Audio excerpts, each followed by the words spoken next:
Somewhere in your life, you've heard the name. Maybe it was whispered in a documentary you half watched. Maybe it appeared in a song lyric, a symbol on a dollar bill, or the corner of a conversation you weren't meant to overhear. The Illuminati. It is, perhaps, the most famous secret society that has ever existed, or, depending on who you ask, never existed at all. And yet, the name endures. It has survived centuries of scrutiny, ridicule, academic dismissal, and cultural obsession. It has been blamed for revolutions, assassinations, global financial collapses, and the careers of certain pop stars. It has been drawn into the architecture of cathedrals, the geometry of cities, and the eye printed above a pyramid on the most widely circulated piece of paper in human history. For some people, the Illuminati is the explanation for everything that feels too coordinated to be accidental. Every war that benefited the same small group of people, every leader who seemed to reverse course the moment they took power, every coincidence that arrived at just the right time for just the right interests. For others, it is a story, a very old, very persistent story. The kind that humans have always told, because the idea that someone is in control, even a shadowy and malevolent someone, is somehow less frightening than the alternative. In the next 2 hours, we're going to walk through all of it. We'll begin at the real historical beginning, a secret society founded in Bavaria in 1776 by a university professor with a plan.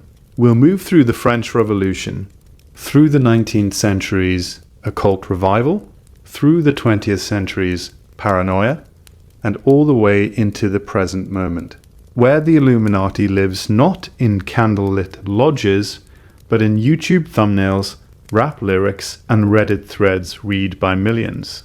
We'll look at the famous theories, the ones about world government, about bloodlines, about the symbols hidden in plain sight, and then we'll go deeper into the stranger claims, the ones involving ancient orders, non-human intelligences, and the belief that reality itself has been carefully stage-managed for thousands of years. You don't need to watch the screen, you don't need to take notes, just settle in, let the words move past you, and follow the story wherever it leads.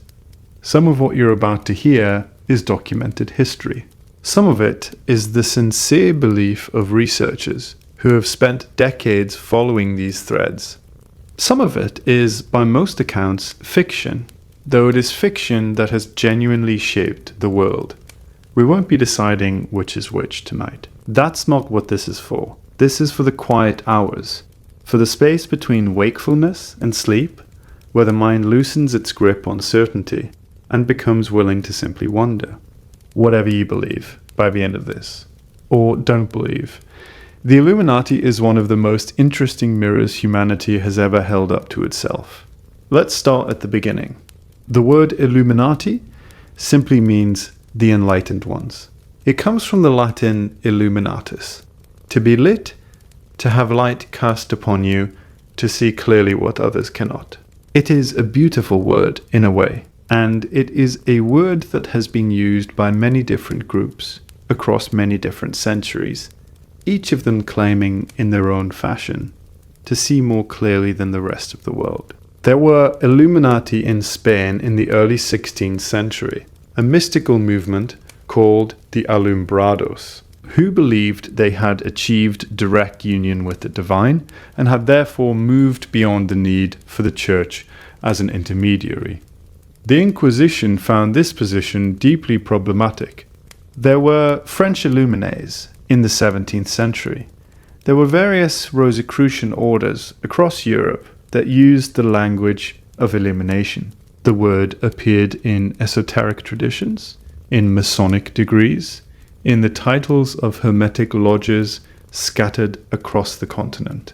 The idea of a special hidden class of human beings who possessed light that others lacked was not new in the 18th century. It was very old. It is, in some ways, one of the oldest ideas in human civilization.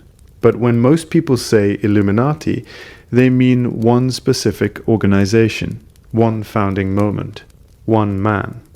His name was Adam Weishaupt.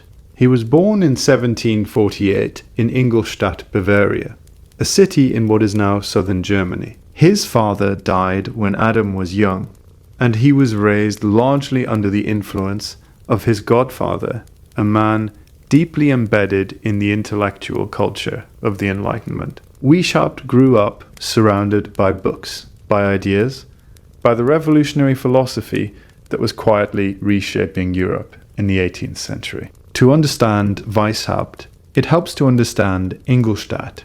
It was not a minor town. The University of Ingolstadt was one of the oldest universities in German-speaking Europe, founded in 1472, and in the 18th century it remained under significant Jesuit influence. The Jesuits, the Society of Jesus, were a Catholic religious order known for their intellectual rigor, their discipline, and their considerable influence over European educational institutions. Weishaupt studied under Jesuit teachers. He absorbed their methods of organization, their understanding of hierarchy, their appreciation for the power of structured secrecy. He also developed a deep and lasting hostility to what they represented. Weishaupt was brilliant, by most accounts. He was also, by many accounts, difficult, impatient with mediocrity, and possessed of the particular certainty that attaches itself to very intelligent people who have decided they have seen something the rest of the world has missed. By his mid-20s, Weishaupt was a professor of law at the University of Ingolstadt. He was, in fact, the first layman, the first non-Jesuit, to hold the chair of canon law at that institution. This was a significant appointment, and a quietly rebellious one. It represented exactly the kind of cultural ground that Weishaupt wanted to claim. The spaces where religious authority had previously gone unchallenged. He was frustrated, deeply, constantly frustrated. Frustrated by the church's grip on academic life, by the way certain questions could not be asked, certain books could not be taught, certain conclusions could not be reached in an institution that claimed to be devoted to learning. Frustrated by what he saw as superstition masquerading as authority, frustrated by a social order that, in his view, kept ordinary people ignorant so that those in power could remain in power. He was, in short, a man of his time. The Enlightenment, the broad intellectual movement that swept through Europe in the 17th and 18th centuries, was producing thinkers like him everywhere. Voltaire in France, mocking the church with savage wit. John Locke in England, arguing that government derived its authority from the consent of the governed. Rousseau, arguing that human beings were naturally good and that corrupt institutions had made them otherwise. The philosophers of the Scottish Enlightenment, building the foundations of modern economics and sociology. These were dangerous ideas, not in a metaphorical sense, in a very literal sense. People were imprisoned for publishing certain thoughts. Books were burned. The right to express certain conclusions about the nature of government or the authority of the church was not guaranteed, and in many places it was actively denied. Weishaupt understood this. He also understood something else, something that distinguished him from many of his intellectual contemporaries, who were content to write pamphlets and attend salons, and trust that reason would eventually prevail through the free exchange of ideas. Weishaupt didn't trust that. He believed that the forces opposing enlightenment, the church, the aristocracy, the networks of privilege that had sustained themselves for centuries, were organized, they were coordinated, they had institutional infrastructure. And if the forces of reason wanted to change the world, they would need to match that organization with organization of their own. And so, on the 1st of May 1776, Adam Weishaupt founded a secret society. He called it the Order of the Illuminati, the Order of the Perfectibilists, in some early documents, a name that reflected his belief that human beings were capable of genuine moral and intellectual improvement, if only they were freed from the constraints of superstition and corrupt authority. In the beginning, it was very small. 5 members, Weishaupt, and 4 students he trusted. They met quietly. They adopted pseudonyms, a practice borrowed from the classical tradition and from the culture of secret societies that already existed in Europe. Weishaupt called himself Spartacus, after the Thracian gladiator who led a massive slave rebellion against the Roman Republic in the 1st century BCE. It was a name that said something about how he saw himself and his mission. Other founding members took names from the ancient world as well. Ingolstadt itself was given a code name, Eleusis, after the ancient Greek city famous for its mystery cult, the Eleusinian Mysteries, one of the most significant initiation rites of the ancient world. This naming was not accidental. Weishaupt was a classicist as well as a lawyer, and he understood that the mystery schools of antiquity had transmitted knowledge through initiation, through a graduated process of revelation in which the initiate proved their readiness before receiving deeper teachings. He consciously modeled his organization on this structure. The cells were small and deliberately isolated from each other. A member knew the people in their immediate circle and their immediate superior. They did not know the full structure of the organization, the identities of members in other cells, or the complete nature of the order's goals until they had advanced through the degrees of membership. This structure served 2 purposes. The first was security. If any member was arrested or interrogated, they could only reveal what they knew, which was, by design, limited. The second was psychological. Graduated revelation creates loyalty. When you receive deeper teachings, after demonstrating your commitment, you feel the weight of that trust. You feel that you have earned something. You feel that you belong to something real and significant. Weishaupt understood this. He had watched the Jesuits use it for generations. The Illuminati grew with a speed that surprised even Weishaupt. The early 1780s were a remarkable period for the organization. A key moment came when Weishaupt and one of his most capable lieutenants, a man named Adolf Knigge, who went by the pseudonym Philo, developed a strategy for recruiting from the Freemasons. The Freemasons were already the dominant fraternal organization in Europe. They had their own degrees, their own rituals, their own networks of educated and influential men. They had lodges in nearly every major city on the continent. They were, in many ways, exactly the infrastructure Weishaupt needed.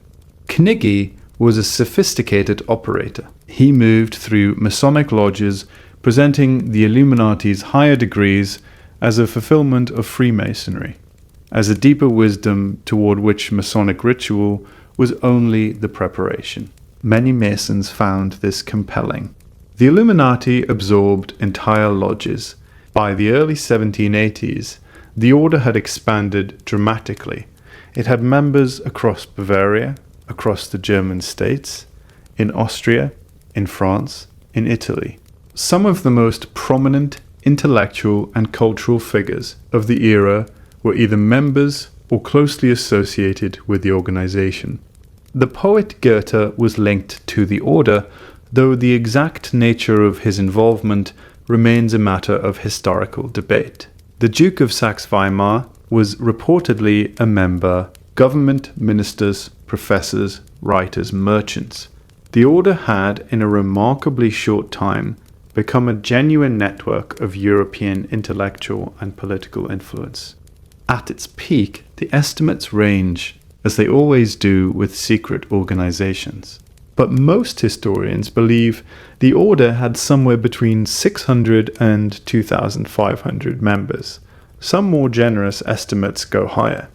It was not a fringe group. It was not, as it is sometimes portrayed in caricature, a collection of robed figures in underground chambers. It was a network of educated, sophisticated men who were genuinely committed to the project of enlightenment, and who were also gradually beginning to disagree about what that project required and how far it should go. The internal tensions were real. Weishaupt and Koenig, despite their effective collaboration, had significant philosophical disagreements. Koenig was more pragmatic. He understood that to build a large organization, you had to accommodate a certain diversity of views. Weishaupt was more doctrinaire. He believed the order's ultimate goals were non-negotiable. The goals, as they emerged in the order's internal documents, were not modest. Weishaupt's vision, in its fullest expression, was the abolition of all existing nation-states and all existing religious institutions. Not the reform of these things, not the improvement of these things, their complete dissolution, to be replaced by a rational order of self-governing human beings, freed from superstition and privilege, guided by reason and moral philosophy. This was, to put it mildly, a radical position. Even among men who considered themselves Enlightenment progressives, the suggestion that all existing governments should be abolished was not universally popular. The disagreements eventually became irreconcilable. Koenig departed in 1784, and the organization, now larger and more complex than Weishaupt had ever originally envisioned, began to show cracks. Then, in 1785, the end came quickly. The Elector of Bavaria, Karl Theodor, the ruling prince of the region, had grown increasingly alarmed by rumors of secret societies operating within his domain. His concerns were not entirely unfounded. The Illuminati had indeed placed members in positions close to various European courts. The organization had indeed been working toward goals that, if achieved, would eliminate the kind of authority Karl Theodor represented. He issued an edict banning all secret societies in Bavaria. Then came the raids. Government agents searched the homes of prominent Illuminati members. They found documents, correspondence, membership lists, ritual instructions, statements of the order's long-term goals. These documents were seized, examined, and then, in a move that was itself deeply deliberate, published, made available for anyone to read. The effect was immediate and significant.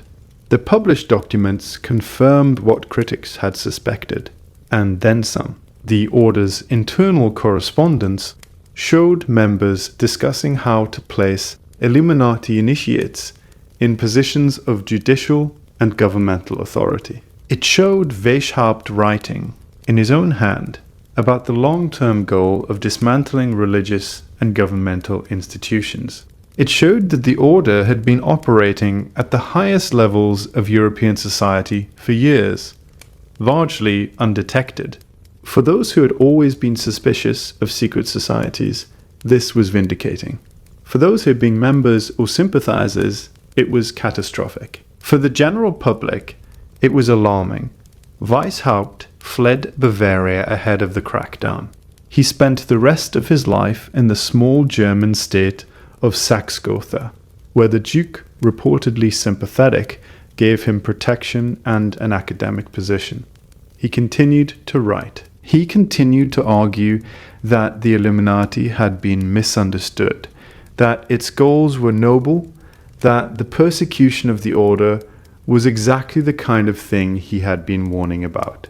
The entrenched powers of the old world, crushing the forces of reason to preserve their own authority. Hay died in 1830. He was 82 years old. By the time of his death, the world had changed almost beyond recognition. The French Revolution, the Napoleonic Wars, the beginning of the industrial transformation of Europe. Whether he felt vindicated by any of it is not recorded, and that, in the official historical record, is where the story of the actual order of the Illuminati ends. But, as we noted, the story didn't end there, because just a few years after the Bavarian crackdown, the event that would permanently embed the Illuminati in the European imagination occurred: the French Revolution.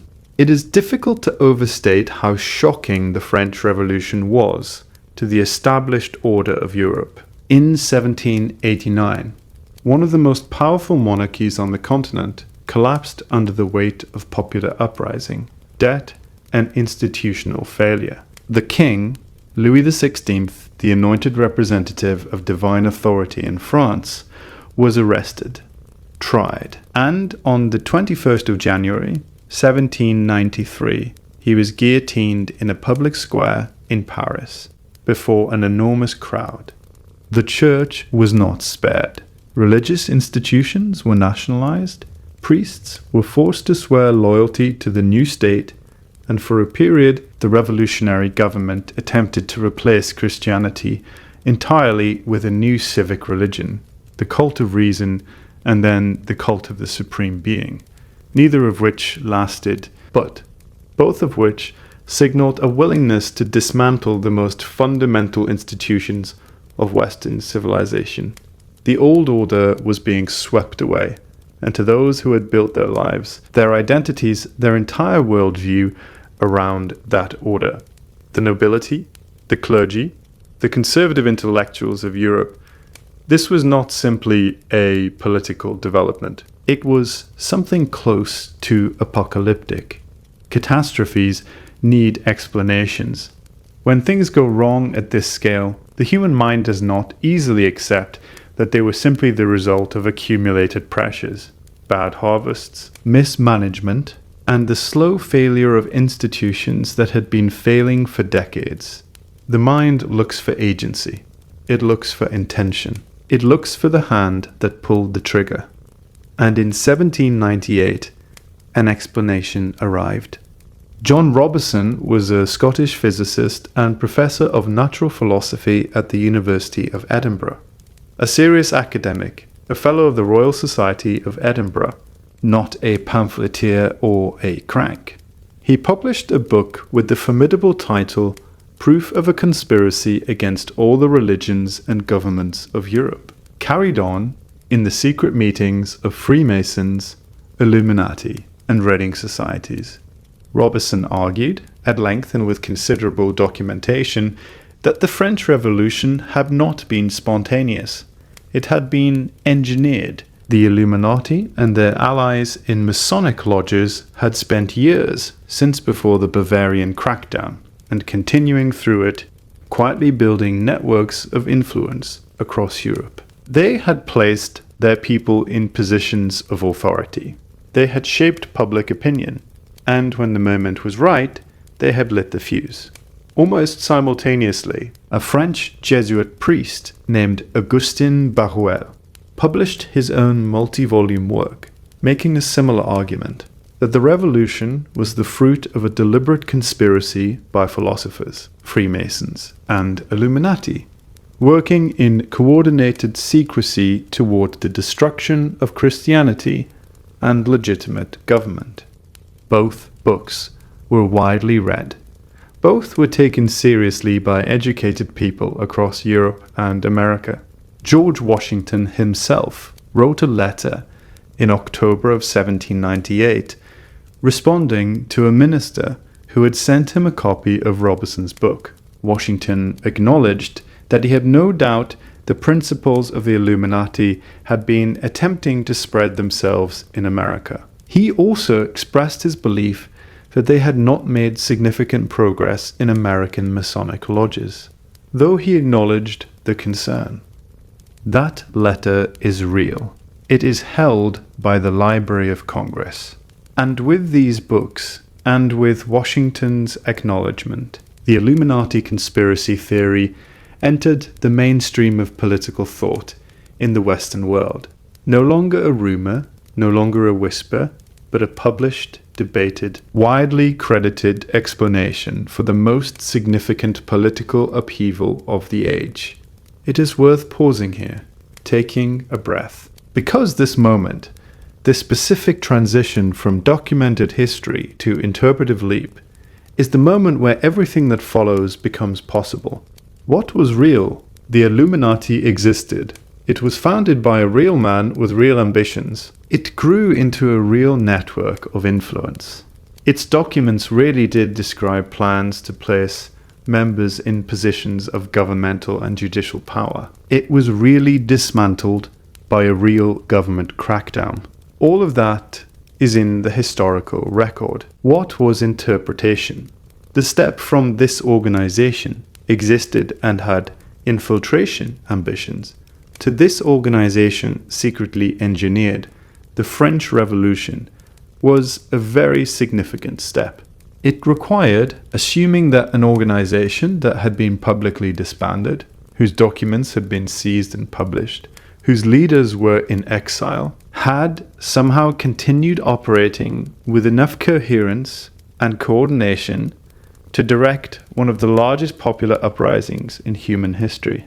An uprising with deep economic roots, decades of institutional failure, and millions of participants who had never heard of Adam Weishaupt. Most historians do not accept this interpretation. They note that the revolution's causes were well documented and did not require a hidden hand, that the French state was genuinely bankrupt, that the harvest genuinely failed, that the resentments of the Third Estate were genuine and deep and had been building for generations.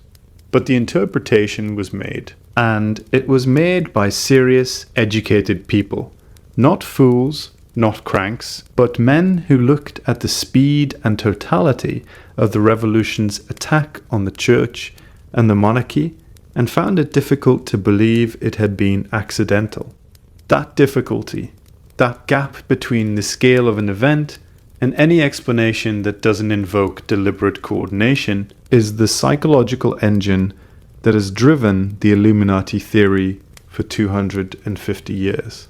Every time something happens that feels too large, too convenient, too perfectly timed to serve certain interests, the Illuminati theory is ready with an answer. That is worth carrying with you as we move forward. One more thing before we leave this grounding section. The concept of a secret group guiding human affairs from the shadows is not unique to the Illuminati, and it did not begin in Bavaria in 1776. It is one of the oldest narrative structures in human civilization. Mystery schools in ancient Egypt, secret brotherhoods in ancient Greece, hidden councils in the early Roman period, Gnostic sects in early Christianity who believed that the visible world was the creation of an inferior deity, and that true knowledge, true gnosis, was held only by a small initiated community. Through the medieval period, the Knights Templar, a military and financial order of extraordinary power that was suppressed in the 14th century in circumstances that remain, even today, not entirely clear. The Cathars, a religious movement in southern France that held beliefs about a hidden higher truth, and that was exterminated in a crusade ordered by the Pope. The Rosicrucians, who emerged in the early 17th century through a series of anonymous manifestos claiming the existence of a secret brotherhood of wise men quietly working to transform European society. All of these movements, and there are many others, share a common structure. There is a visible world and a hidden one. There are those who know and those who do not. The knowledge held by the initiated few is more significant, more real, more consequential than anything accessible to ordinary people.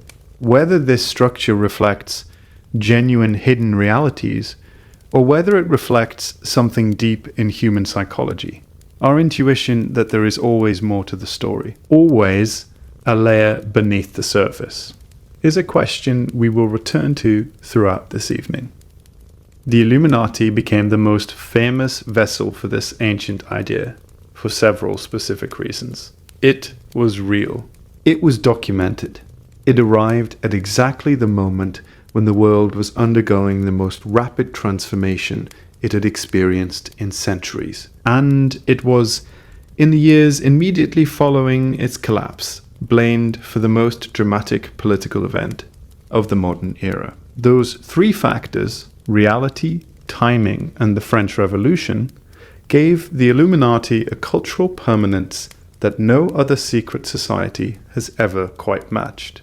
Everything that people believe about the Illuminati today, the New World Order, the bloodlines, the symbols, the entertainment industry, the ancient origins, all of it begins here.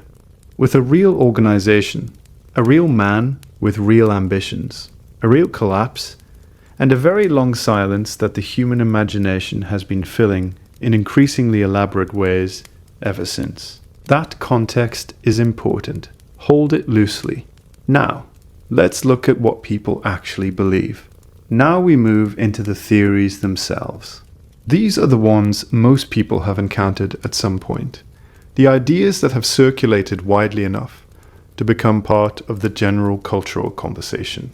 The claims that appear in documentaries, in late-night conversations, in the comment sections of news articles about powerful people making decisions that affect millions of lives. We'll take each one slowly. We'll look at what the theory actually claims, where it came from, what evidence people cite in its support, and why, regardless of its truth value. It found such a wide and lasting audience. We are not here to decide which of these is true and which is not. We are here to understand them, to follow the logic that makes them compelling to the many people who find them so. Let's begin with the most famous of them all, the New World Order. The most famous Illuminati theory is, at its core, quite simple. The claim is this: the Illuminati never really disappeared. It went underground. And in the centuries since 1785, it has continued to operate, restructuring itself, expanding its membership, adapting its methods to each new era, infiltrating the highest levels of government, banking, media, academia, and military power across the globe. All of this in pursuit of a single long-term goal. That goal is the creation of a new world order. A single world government, a unified global authority that would supersede national governments, dissolve the borders between countries, eliminate competing power centers, and bring all of humanity, all of it, every nation, every culture, every individual, under the coordinated control of a small, self-selected elite. Take a moment with that claim. Don't rush past it, because when you sit with it fully, it is one of the most ambitious things anyone has ever alleged. We're not talking about a cartel fixing prices in a single industry. We are not talking about a political party manipulating an election. We are talking about a plan centuries in the making to eliminate the basic architecture of human civilization as it has existed for thousands of years. Nation-states, competing religions, independent cultures, and replace it all with a single structure of control. The phrase New World Order did not originate with conspiracy theorists. That is one of the more interesting facts about this particular theory. The phrase has been used openly, publicly, on the record, by some of the most powerful people in the world. President George Herbert Walker Bush used it in a speech to a joint session of Congress on the 11th of September 1990, exactly 11 years to the day, before another September 11th that would become the most analyzed event in modern conspiracy history. In that speech, Bush described his vision for the post-Cold War world, an era, he said, in which the rule of law, not the law of the jungle, governs the conduct of nations. He used the phrase New World Order multiple times. He spoke of it with evident enthusiasm. H.G. Wells, the British author best known for science fiction, but also a committed political thinker, published a book literally titled The New World Order in 1940. In it, he argued for a single world government as the only solution to the destructive nationalism that had produced 2 world wars. Wells was not a secret figure. He was one of the most widely read authors in the English language. The phrase appears in the writings of various internationalist thinkers throughout the 20th century, in calls for world federalism, in the founding documents of international institutions, in the speeches of politicians advocating for greater global cooperation. For those who believe in the Illuminati conspiracy, these uses are not coincidental. They are, in fact, deliberate signals. The elite speaking openly about their plans, either because they feel they no longer need to hide them, confident that most people lack the context to understand what they're hearing, or because they follow a long tradition of placing the truth in plain sight, hidden not by secrecy, but by the sheer disbelief of ordinary people who cannot imagine that anyone would really mean what they're saying. This idea that the conspiracy is hidden in plain sight is one of the theory's most psychologically interesting features. It transforms every public utterance by a powerful person into potential evidence. Every international summit, every speech about global governance, every proposal for a new international institution, all of it in this framework is the plan advancing in the open. The institutional landscape that the New World Order theory points to is worth examining carefully, because the institutions themselves are real even if the interpretation of their purpose is contested. The United Nations was founded in 1945, in the aftermath of the Second World War, as a body intended to prevent future large-scale armed conflict through collective security and diplomacy. Its founding was the result of deliberate planning by a relatively small group of American and British officials and advisors during the war years.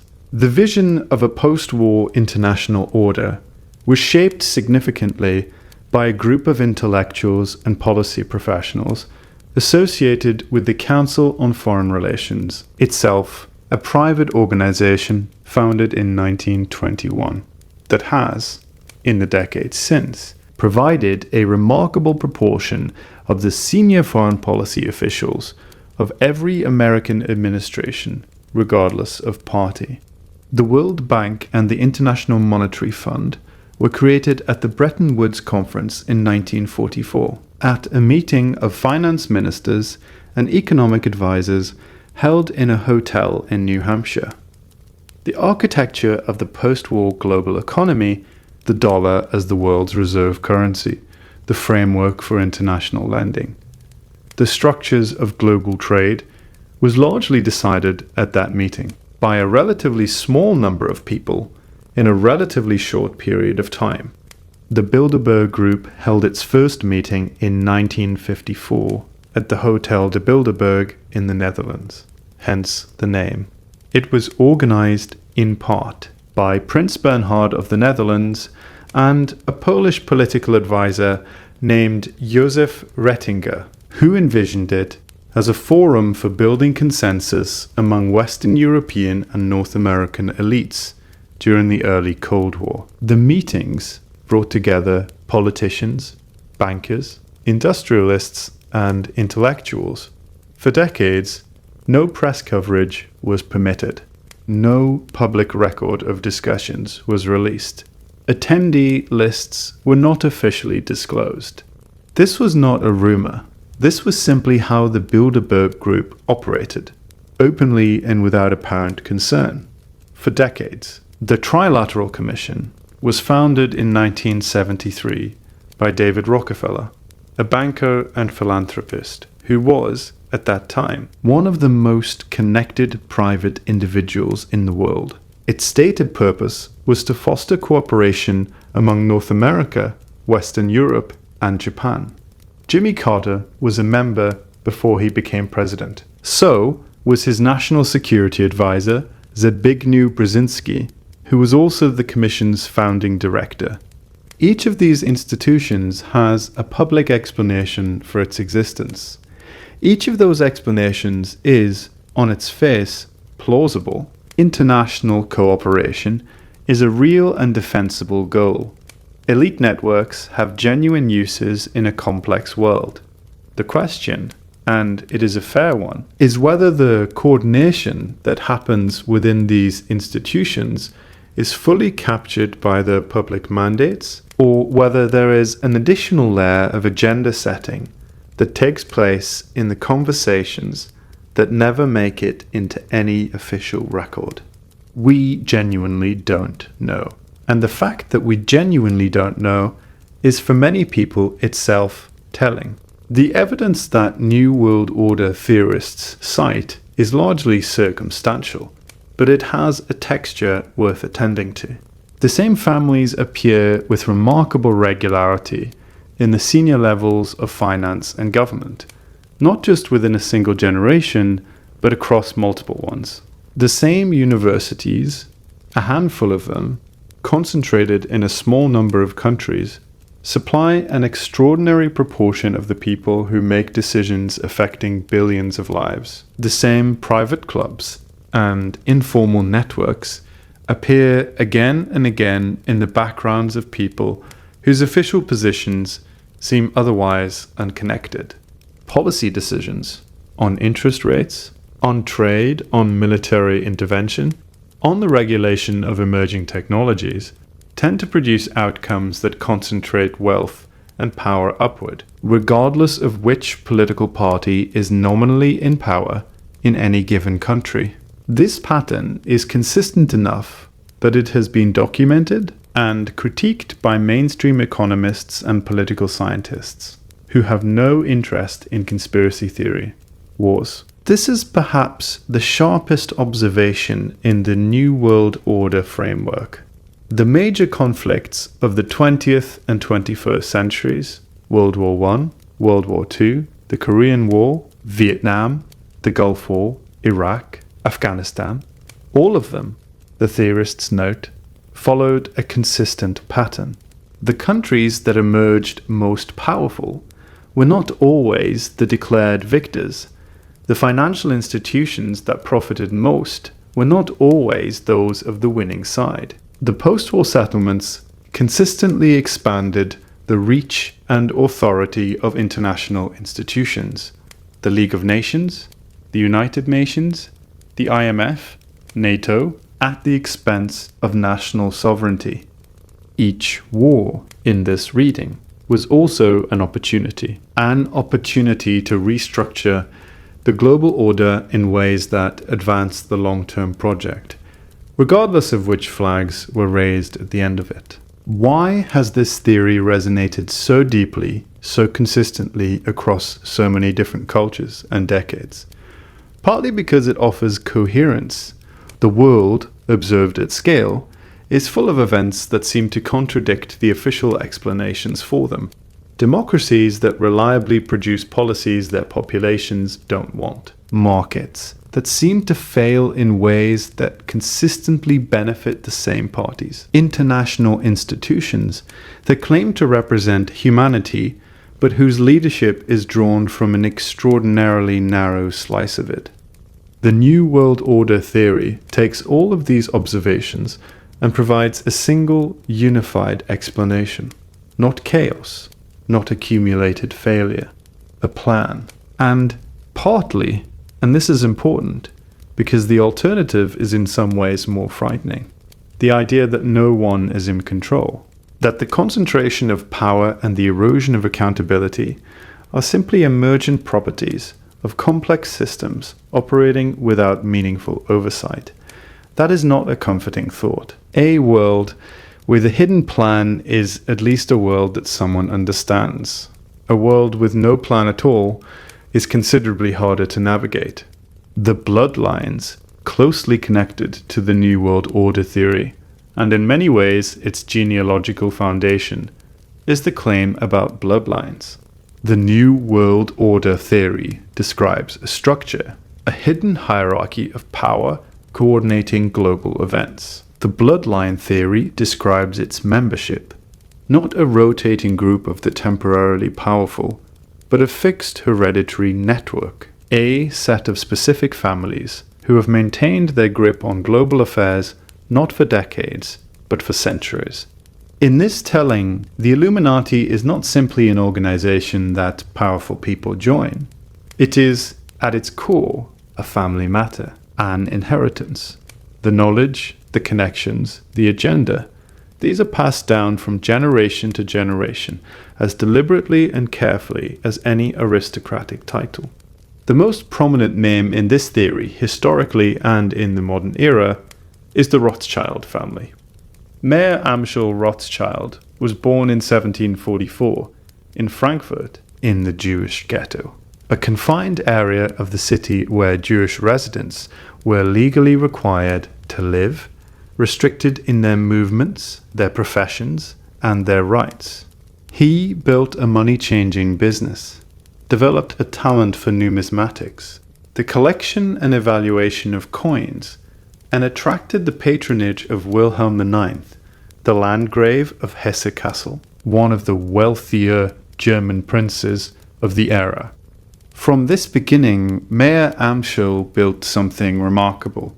He placed each of his 5 sons in a different major European financial center: Frankfurt, Vienna, London, Naples, Paris, creating what was, in effect, a pan-European banking network at a time when moving money across borders required physical transport and significant risk. The Rothschild network could transfer value between countries faster and more securely than any existing institution. At their peak, in the mid-19th century, the Rothschilds were, by most accounts, the wealthiest family in the world. Their involvement in the financing of governments, wars, and infrastructure projects across Europe was enormous and documented. This is history. The conspiracy version of this history goes considerably further, and it is worth being specific about what it claims. The most persistent claim is that the Rothschilds, and through them the broader Illuminati network, financed both sides of major conflicts, that they lent money to England and to Napoleon simultaneously, that they funded both the Union and the Confederacy in the American Civil War, that they arranged the financing of the major European powers in both world wars. The purpose of this alleged double financing, in the theory, was not primarily profit, though profit was certainly part of it. The purpose was control. A creditor to both sides of a war has leverage over both sides. And in the settlements that end wars, when debts are called in, when territories are reorganized, when new institutions are created, those with financial leverage over the participants shape the outcome. Historians who have examined these claims have generally found them to be considerably more mythological than factual. The evidence for Rothschild financing of both sides of the Napoleonic Wars, for instance, is largely speculative, based on inference from the family's broad European operations, rather than on documentation of specific loans to Napoleon. The claims about the American Civil War are even more thinly sourced, but the theory persists, and its persistence is itself worth examining. Part of the reason is structural. The claim is difficult to disprove from public records, because private banking transactions of the 19th century were not publicly disclosed. The absence of documentation becomes, in the conspiracy framework, evidence of how careful the concealment was. And part of the reason is that the claim maps onto a real and documented phenomenon, that large financial institutions do in fact maintain relationships with parties on multiple sides of conflicts. This is not because those institutions are directing the conflicts. It is because they are institutions, and institutions manage risk by diversifying their exposures. But the pattern, the same bank appearing in the financial histories of supposed adversaries, is real enough to give the theory a foothold.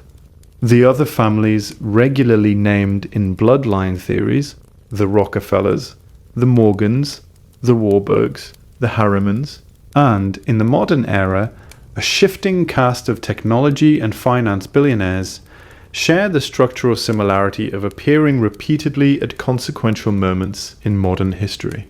John D. Rockefeller founded Standard Oil in 1870, and within 2 decades had achieved a near monopoly over American petroleum refining so complete that it required an act of the Supreme Court to dismantle. His descendant Nelson Rockefeller was Vice President of the United States. David Rockefeller, as already noted, founded the Trilateral Commission and was for decades one of the most connected figures in American financial and foreign policy life. J.P. Morgan, the banker, not the institution that now bears his name, played a central role in reorganizing American industry at the turn of the 20th century, participated in the private meeting on Jekyll Island in Georgia in 1910 that led to the creation of the Federal Reserve System, and was, by any reasonable assessment, one of the most powerful private individuals in the world during his lifetime. The Federal Reserve itself, the central bank of the United States, is a significant node in bloodline theories. Created by an act of Congress in 1913, it is technically a quasi-governmental institution, but is structured as a network of regional banks with significant private ownership. Its founding involved a small group of bankers and politicians who met famously and secretly on Jekyll Island in 1910 to draft the legislation that would become the Federal Reserve Act. This meeting is not a conspiracy theory, it is documented history.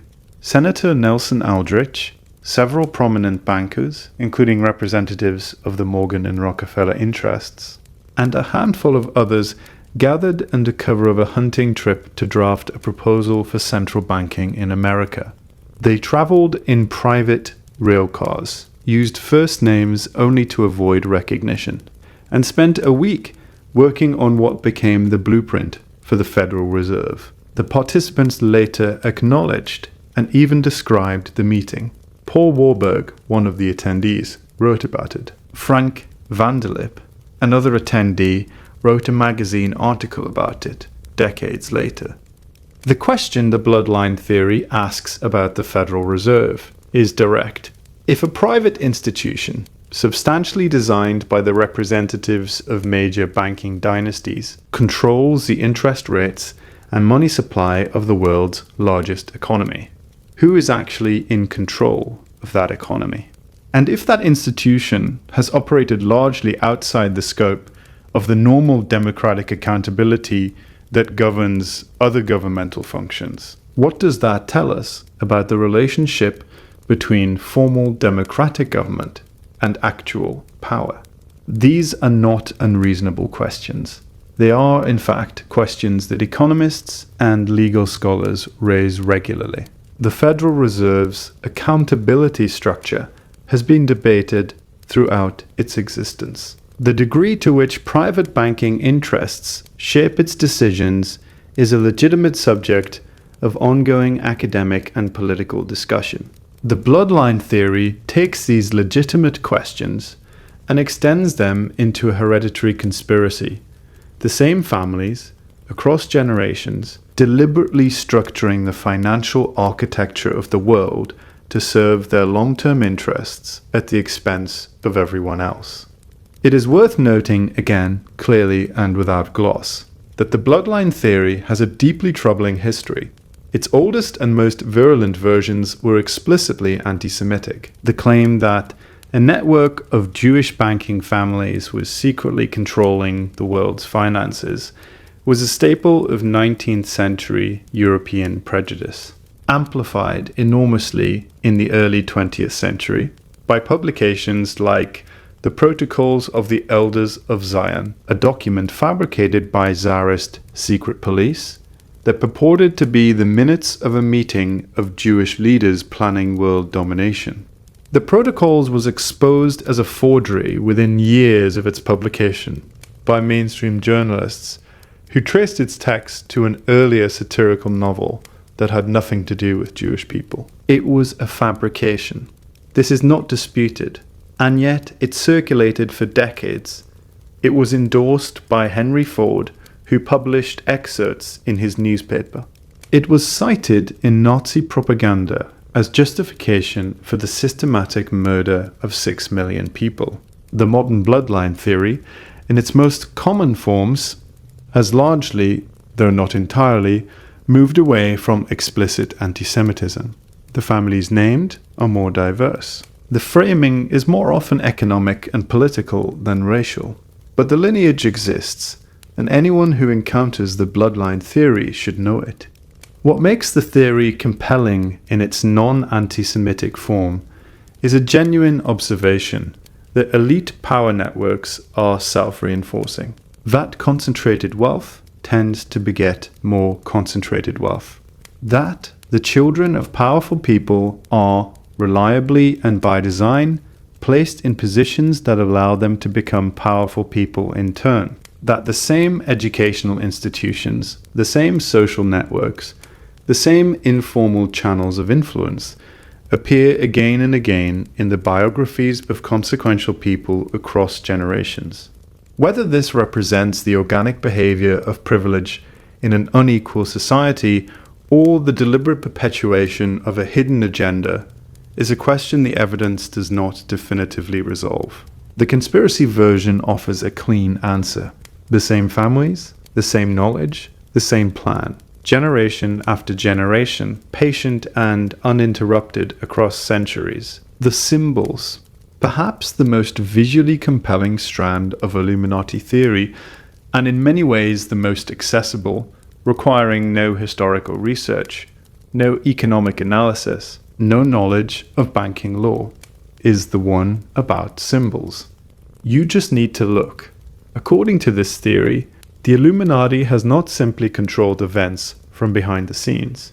It has left its marks on the visible world, encoded in the architecture of cities, embedded in corporate logos, printed on the most widely circulated currency in history, and broadcast to billions of people in the staging of entertainment events.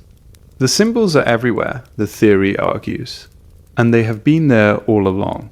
The most famous of these symbols is the Eye of Providence, an eye set within a triangle, surrounded by rays of light emanating outward. It is an image of remarkable visual power, geometric, stark, and somehow alive in a way that flat symbols rarely are. This image appears on the reverse of the United States $1 bill, floating above an unfinished pyramid. Beneath the pyramid, in a ribbon, the Latin phrase Novus Ordo Seclorum, New Order of the Ages. Above the eye, in another ribbon, Annuit Captis, which translates roughly as "It has favored our undertakings," or "It nods in approval of our beginnings." An unfinished pyramid, an all-seeing eye, a new order, on the currency carried in the pockets of hundreds of millions of people every single day. For Illuminati theorists, the symbolism here is not accidental and not subtle. The pyramid, a structure of hierarchical power, its capstone separated from its base, representing the illuminated elite floating above and apart from the unaware masses, is the organization made visible. The eye is the all-seeing surveillance of the hidden order. The phrase "new order" is the goal, stated plainly, for those who know how to read it. And the fact that it appears on the dollar bill, on the currency of the world's most powerful nation, the currency that serves as the global reserve, the currency that passes through every hand on earth, is, in this reading, itself a statement of intent. The symbol of the controlling order, embedded in the instrument of economic control, distributed universally.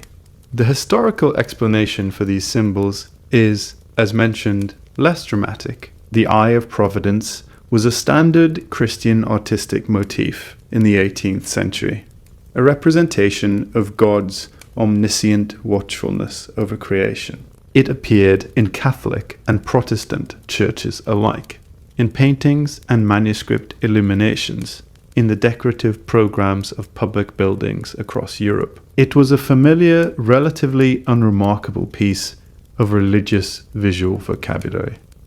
The Great Seal of the United States, including the pyramid and the eye, was designed by a committee that included Benjamin Franklin, John Adams, and Thomas Jefferson, with significant contributions from a Philadelphia artist named William Barton and Charles Thomson, the Secretary of the Continental Congress. The design went through multiple revisions over several years before being finalized in 1782. The pyramid, in the original design context, represented permanence and strength, qualities the founders hoped the new nation would embody. The unfinished top represented the unfinished work of the Republic, the ongoing nature of the American project.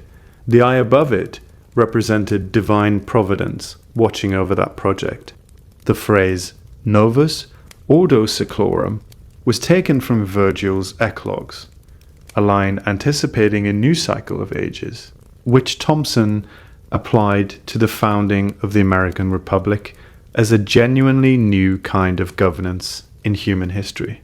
This is, by most scholarly accounts, the accurate provenance of these symbols. And yet, the explanation has always failed to fully satisfy a significant portion of the people who encounter it.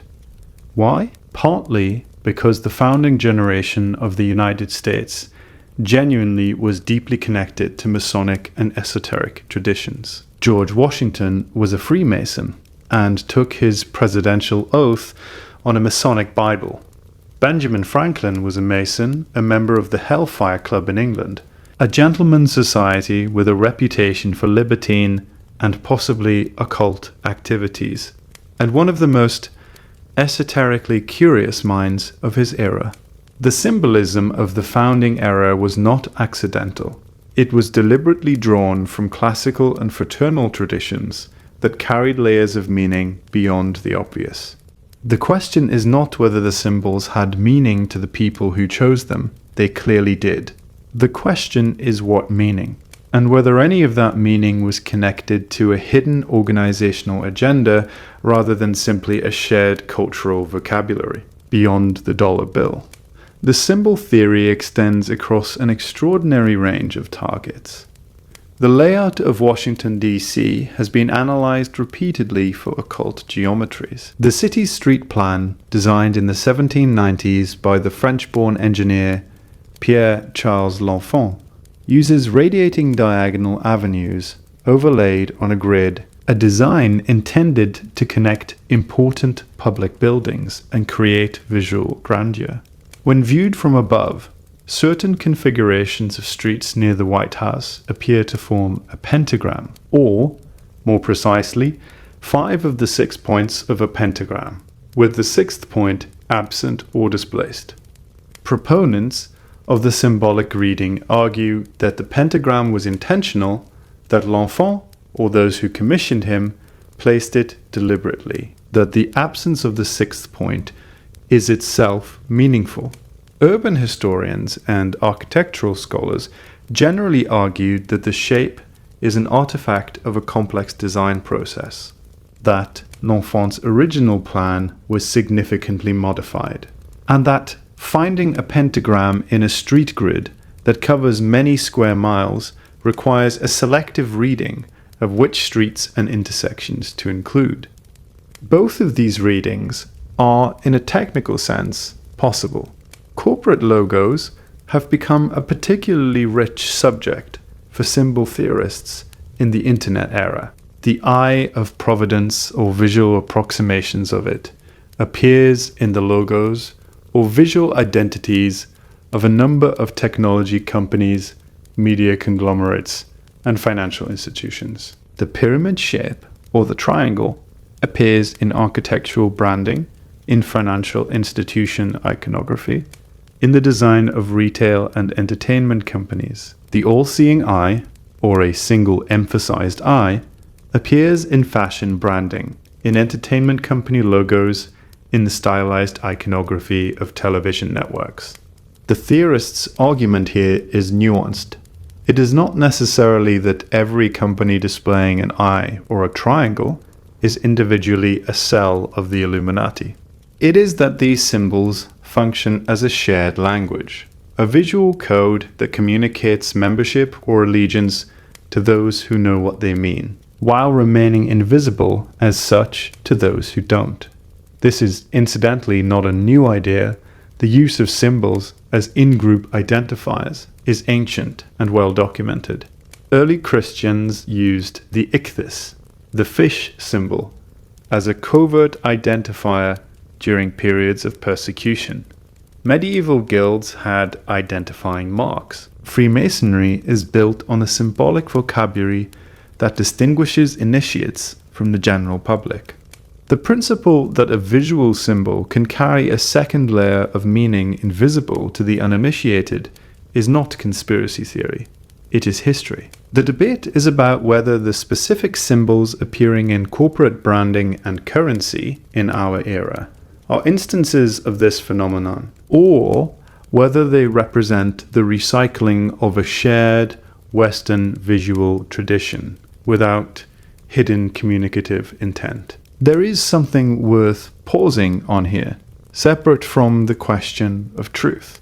We live in an environment saturated with visual information that we have never been formally taught to decode. Hundreds of logos, thousands of brand identities, the entire visual vocabulary of advertising and entertainment.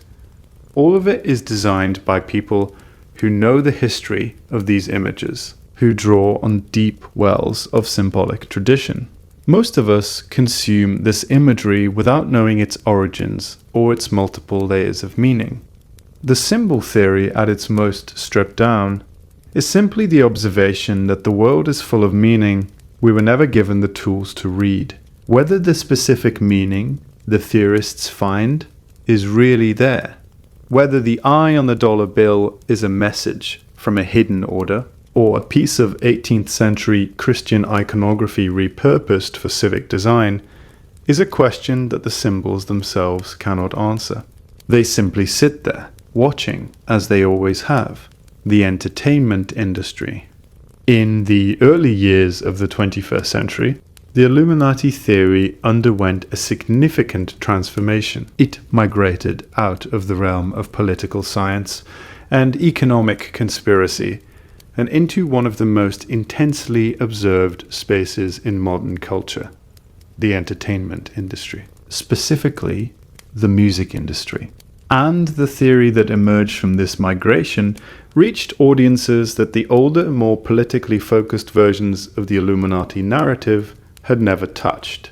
The claim, in its essential form, is this: the major entertainment industry, the record labels, the film studios, the talent management companies, the television networks, the streaming platforms, is not simply a commercial enterprise.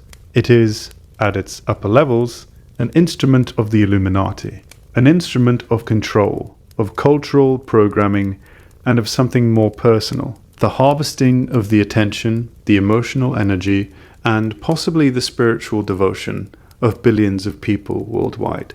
Aspiring artists who wish to reach the very highest levels of fame, the kind of fame that means 100 million streams, stadium concerts, Super Bowl halftime shows, magazine covers in every country, must, according to this theory, make a bargain. At some point in their ascent, they encounter the network. They are offered something.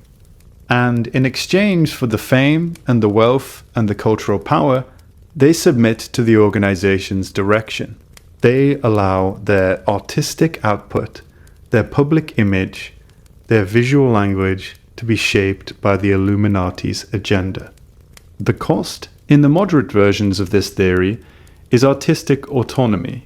The cost, in the more severe versions, is something harder to name: a surrender of self, a submission to a controlling intelligence that uses their fame as a delivery mechanism for symbolic programming aimed at the mass audience. This theory spread with remarkable speed in the late 2000s and early 2010s, primarily through YouTube videos that analyzed music videos frame by frame, identifying what the theorists called Illuminati symbolism. The one-eye pose, a performer covering one eye with their hand or tilting their head so that only one eye is visible in a promotional photograph, became the central exhibit. It appeared once you were looking for it with striking frequency across the promotional imagery of major recording artists: Beyoncé, Jay-Z, Lady Gaga, Rihanna, Katy Perry, Kanye West, Madonna, Drake, a very long list of artists at the top of the industry, all of them photographed in music videos, in magazine shoots, at award shows, with the one-eye gesture that theorists identified as the sign of Illuminati affiliation. The triangle gesture, index fingers and thumbs touching to form a triangle shape, held up before one eye, became a specific exhibit in Jay-Z and Beyoncé's symbolic vocabulary. Jay-Z had used this gesture as a trademark for his Rockefeller Records label for years before it became a topic of conspiracy analysis. In the theory's framework, it was not a personal branding gesture. It was a triangle, a pyramid, a declaration of allegiance. Monarch butterfly imagery, which connects to the separate mind control theory covered later in this video, appeared in photo shoots and music videos.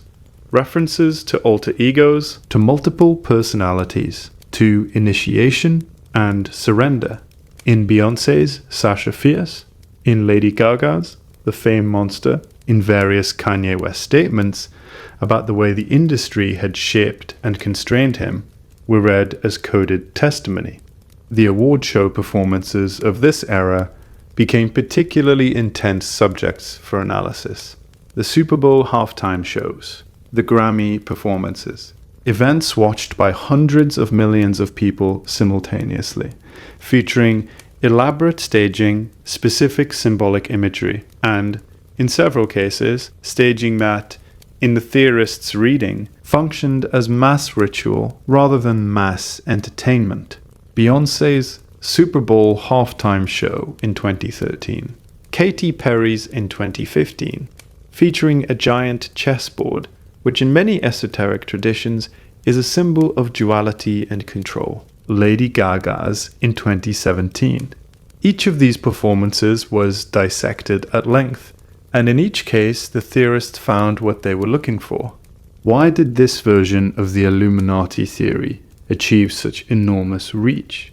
Part of the answer is the medium. YouTube made it possible to watch a music video and a frame-by-frame analysis of that music video in the same sitting. The combination of the original content and the conspiratorial commentary created a viewing experience that was genuinely compelling.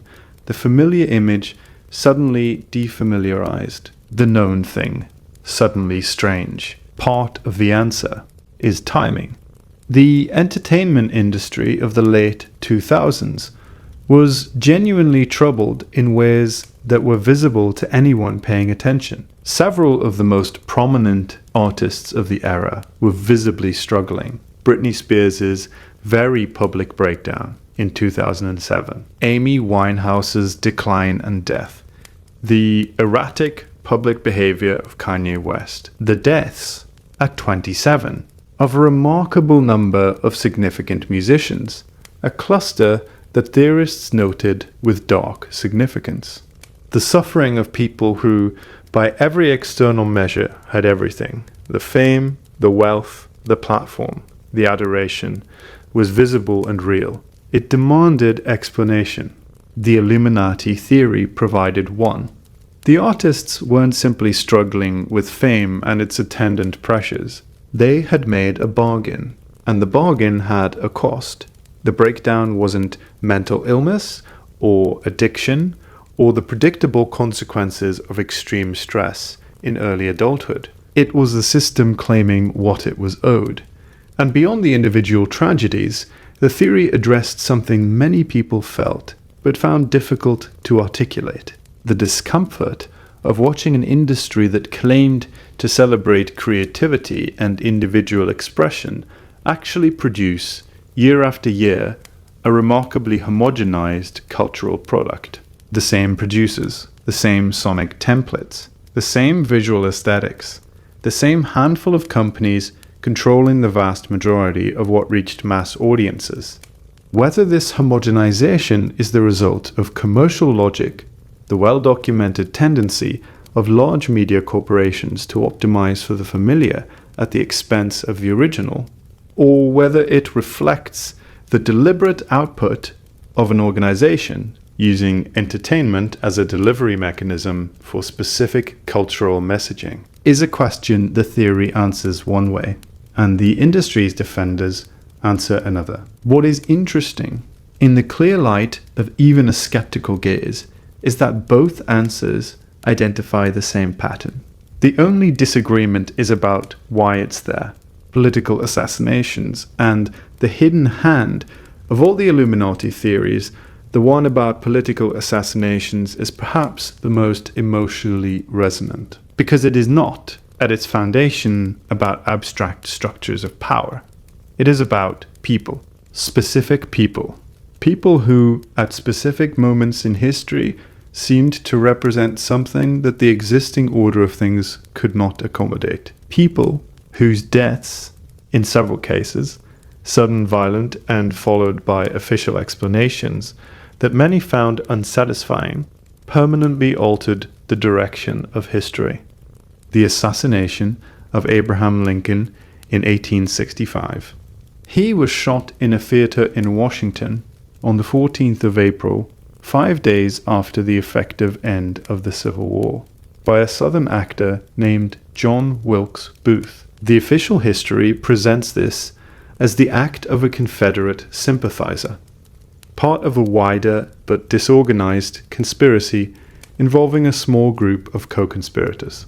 The Illuminati reading asks, Lincoln had, by the war's end, moved decisively away from the banking interests that had financed the Union war effort. He had begun issuing government-backed currency, the greenbacks, as an alternative to borrowing from private banks at interest. He had spoken about his plans for Reconstruction in terms that suggested a genuine commitment to the economic and political integration of freed enslaved people into American life, a development that would fundamentally alter the economic order of the South. His removal, in this reading, was not the isolated act of a Confederate sympathizer. It was the elimination of a president who had begun to threaten the financial order. The assassination of John Fitzgerald Kennedy in November of 1963 is the central exhibit in this theory's modern form. Kennedy was shot in Dallas on the 22nd of November. He was 46 years old.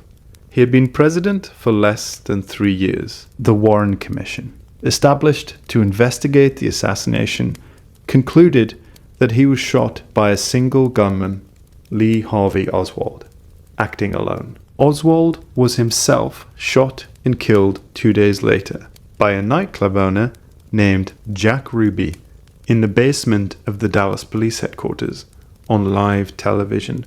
A House Select Committee investigation in 1979 reached a different conclusion, that the assassination was probably the result of a conspiracy, based in part on acoustic evidence from a police recording. That conclusion was later disputed on technical grounds, and the question of whether the acoustic evidence was valid remains unresolved. The list of people and organizations that different researchers have suspected of involvement in Kennedy's death is very long. The CIA, the Mafia, Cuban exiles, the military-industrial complex, Lyndon Johnson, the Soviet Union, various combinations of these.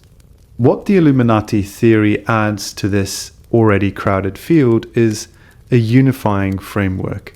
All of these suspects are in the same network, and Kennedy, who had reportedly expressed distrust of the CIA following the Bay of Pigs disaster, who had signed an executive order that some researchers interpret as an attempt to diminish the Federal Reserve's exclusive control over currency issuance, who had been moving toward a negotiated end to the Cold War in ways that threatened the permanent war economy, had become a problem that the network needed to solve.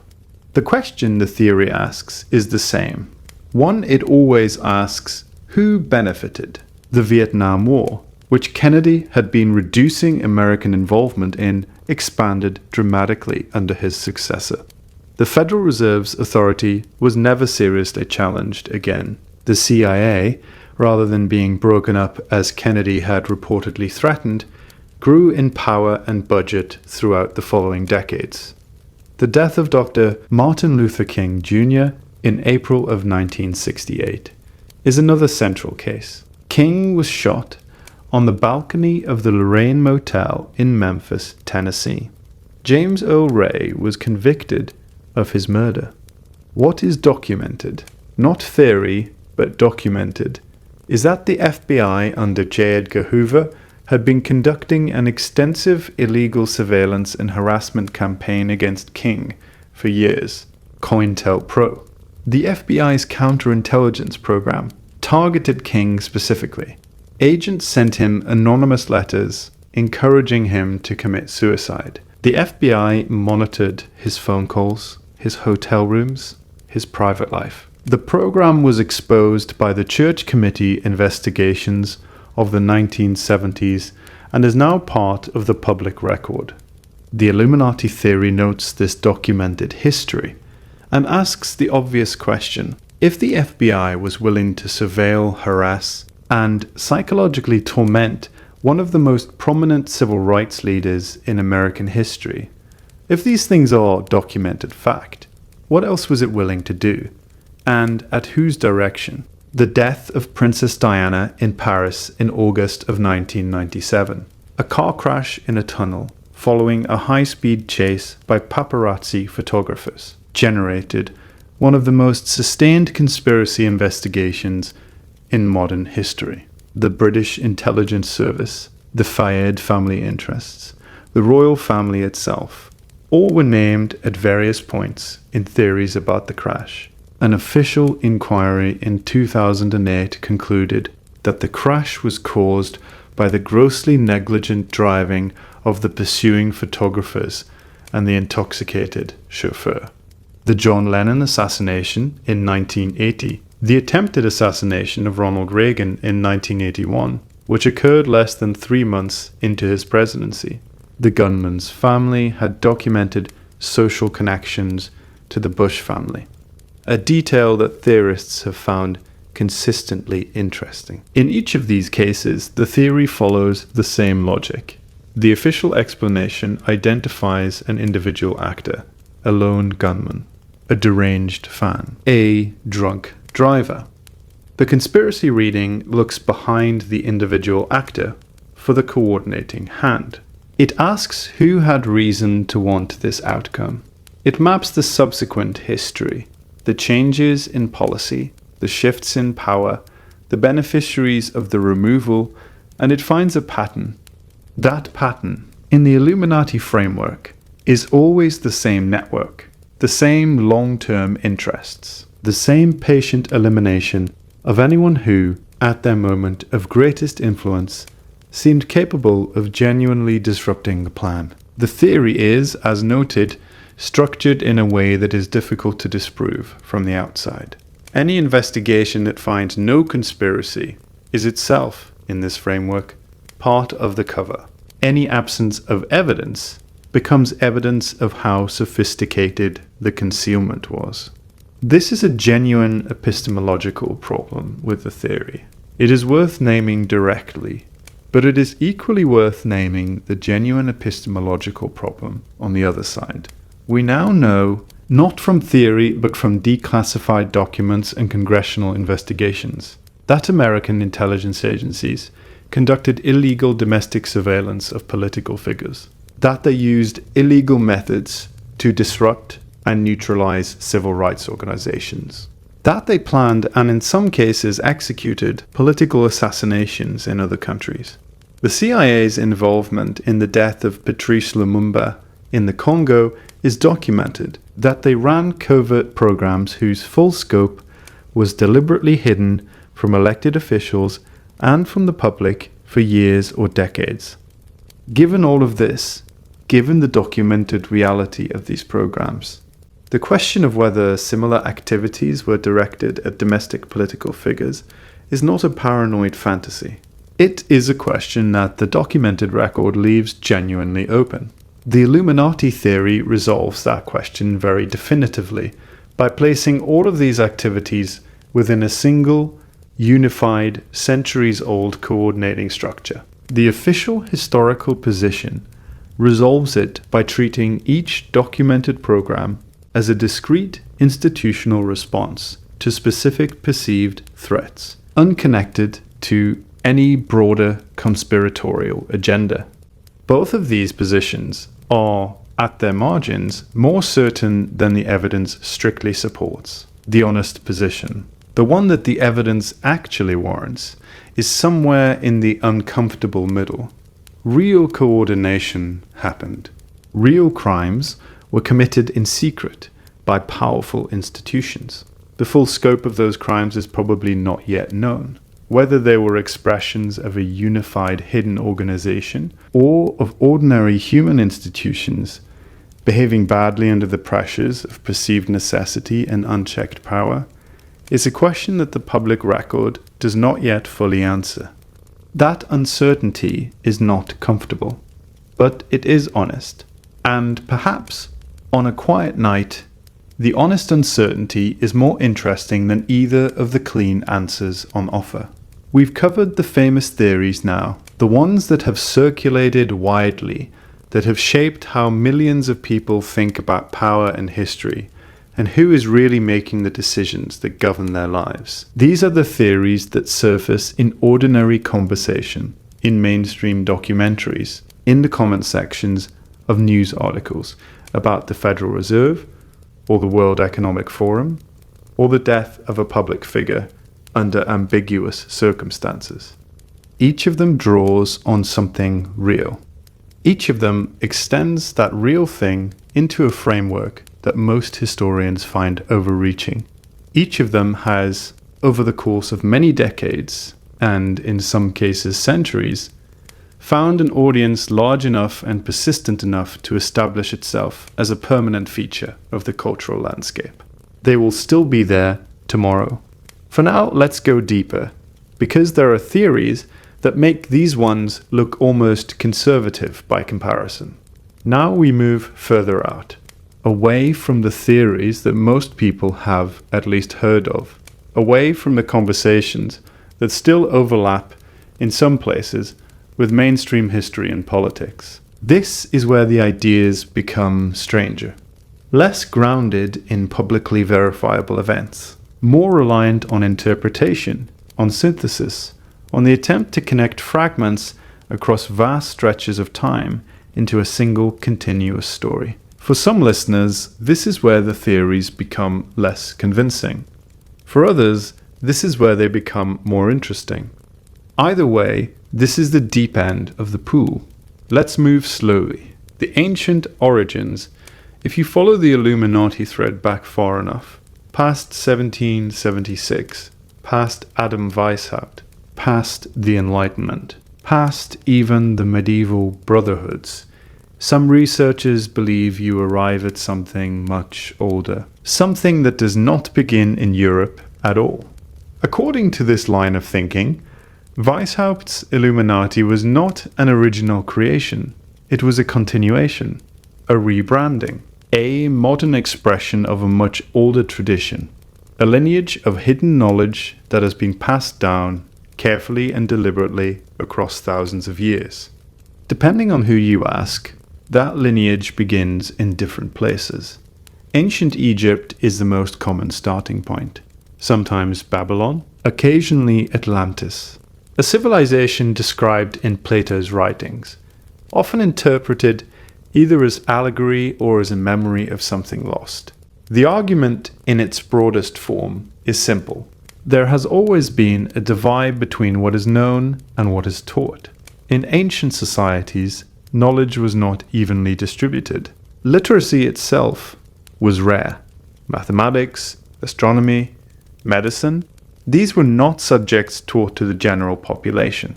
They were held by specific classes of people: priests, scribes, initiates. And these groups did not just store knowledge, they controlled access to it. The mystery schools are central to this idea. In ancient Egypt, there were temple systems where initiates underwent long periods of preparation before being admitted to deeper levels of understanding. The same pattern appears in ancient Greece. The Eleusinian mysteries, the Pythagorean schools, later the Platonic academies. Knowledge was layered, public teachings on the surface, esoteric teachings beneath. The suggestion is that this structure, this separation between surface knowledge and deeper knowledge, never disappeared. It evolved, it adapted, and it continued. Researchers who support this theory often point to the architecture of ancient civilizations as evidence that something unusual was happening. The Great Pyramid of Giza is the most frequently cited example. Its alignment with true north is extraordinarily precise. Its proportions reflect mathematical constants that would not be formally described until thousands of years later. Its relationship to the stars, particularly the belt of Orion, has been the subject of extensive analysis. Mainstream archaeology explains these achievements through the accumulation of observational knowledge over long periods of time. Ancient people, watching the sky night after night, year after year, developed accurate astronomical models. Their engineering, while impressive, is seen as the result of trial, error, and refinement across generations. The alternative interpretation is more suggestive. It proposes that the knowledge required to produce such precision appeared too suddenly, too completely formed. That it was not discovered step by step, but inherited, received from a prior source. From where exactly is where the theories begin to diverge. Some suggest a lost human civilization, one that existed before recorded history and was destroyed by some kind of catastrophe. Others suggest external influence, knowledge introduced from outside human society altogether. But even without going that far, there is a more grounded version of the theory that stays within human history. That version focuses on continuity, because there is, undeniably, a thread from ancient mystery schools to Hellenistic philosophy, to early Christian Gnostic groups, to medieval esoteric orders, to the Knights Templar, to the Rosicrucians, to Freemasonry, and eventually to organizations like the Illuminati. Each of these groups used initiation. Each had layers of knowledge. Each claimed, in one way or another, to possess insight not available to the general public. The question is whether this represents a continuous transmission of a single body of knowledge, or simply the repeated emergence of the same idea in different forms. Some researchers argue for continuity. They point to symbolic similarities, the recurrence of geometric patterns, of specific mythological motifs, of recurring themes about light, knowledge, awakening. They point to historical overlaps, members of one order appearing in the records of another, ideas moving, sometimes quietly, sometimes openly, from one group to the next. Freemasonry is often positioned as the bridge. Emerging in its modern form in the 17th and 18th centuries, Freemasonry incorporates symbolic systems that appear to draw on earlier traditions, architectural metaphors, geometric symbolism, allegorical teachings about moral and intellectual development. The Illuminati, as we saw earlier, actively recruited from Masonic lodges. It adopted and adapted Masonic structures. It placed itself consciously within that lineage. So the question becomes more focused. If there is a continuity, what exactly is being passed down? The answers vary. Some researchers emphasize astronomy. They argue that ancient civilizations possessed a far more sophisticated understanding of long-term celestial cycles than is commonly acknowledged, particularly the precession of the equinoxes, a slow wobble in Earth's rotational axis that shifts the position of constellations over thousands of years. This cycle takes approximately 26,000 years to complete. The claim is that knowledge of this cycle and its implications was known to ancient priesthoods and encoded symbolically in myths, in architecture, in ritual calendars. Others focus on what is called sacred geometry. The idea that certain mathematical ratios, the golden ratio specific geometric relationships, are not just aesthetically pleasing, but fundamental to the structure of reality itself. That these patterns appear in nature, in architecture, in art, and that ancient initiatory traditions understood and preserved this knowledge. And then there are the more esoteric interpretations, knowledge of consciousness, of altered states, of the nature of perception, of what happens after death, of whether the material world is the primary layer of reality or only a surface. In these versions, the mystery schools were not just educational institutions, they were transformative environments, places where initiates underwent experiences designed to fundamentally change how they understood existence. The implication, in its more unsettling form, is this: if such knowledge existed, and if it was deliberately preserved, then it was also deliberately withheld. That at some point someone made a decision to keep certain truths within a closed circle, to allow the general population to live within a simplified version of reality, and to maintain through that asymmetry a form of control. This is where the theory becomes difficult to evaluate, because it rests on a mix of things that are real, things that are partially understood, and things that are entirely speculative. It is real that ancient civilizations achieved remarkable things. It is real that knowledge has historically been restricted. It is real that initiatory traditions existed and still exist. It is less clear whether these elements form a single unbroken chain, or whether they are separate phenomena that the human mind naturally connects into a pattern. The continuity might be real, or the continuity might be constructed. Both possibilities remain open. The reptilians, and then there are those who take the theory further, much further.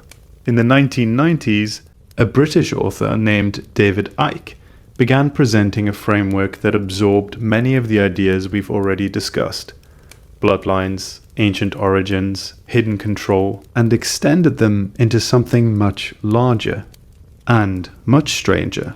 According to Icke, the elite families at the top of the global hierarchy are not entirely human. They are, he claims, part of or controlled by a race of reptilian beings.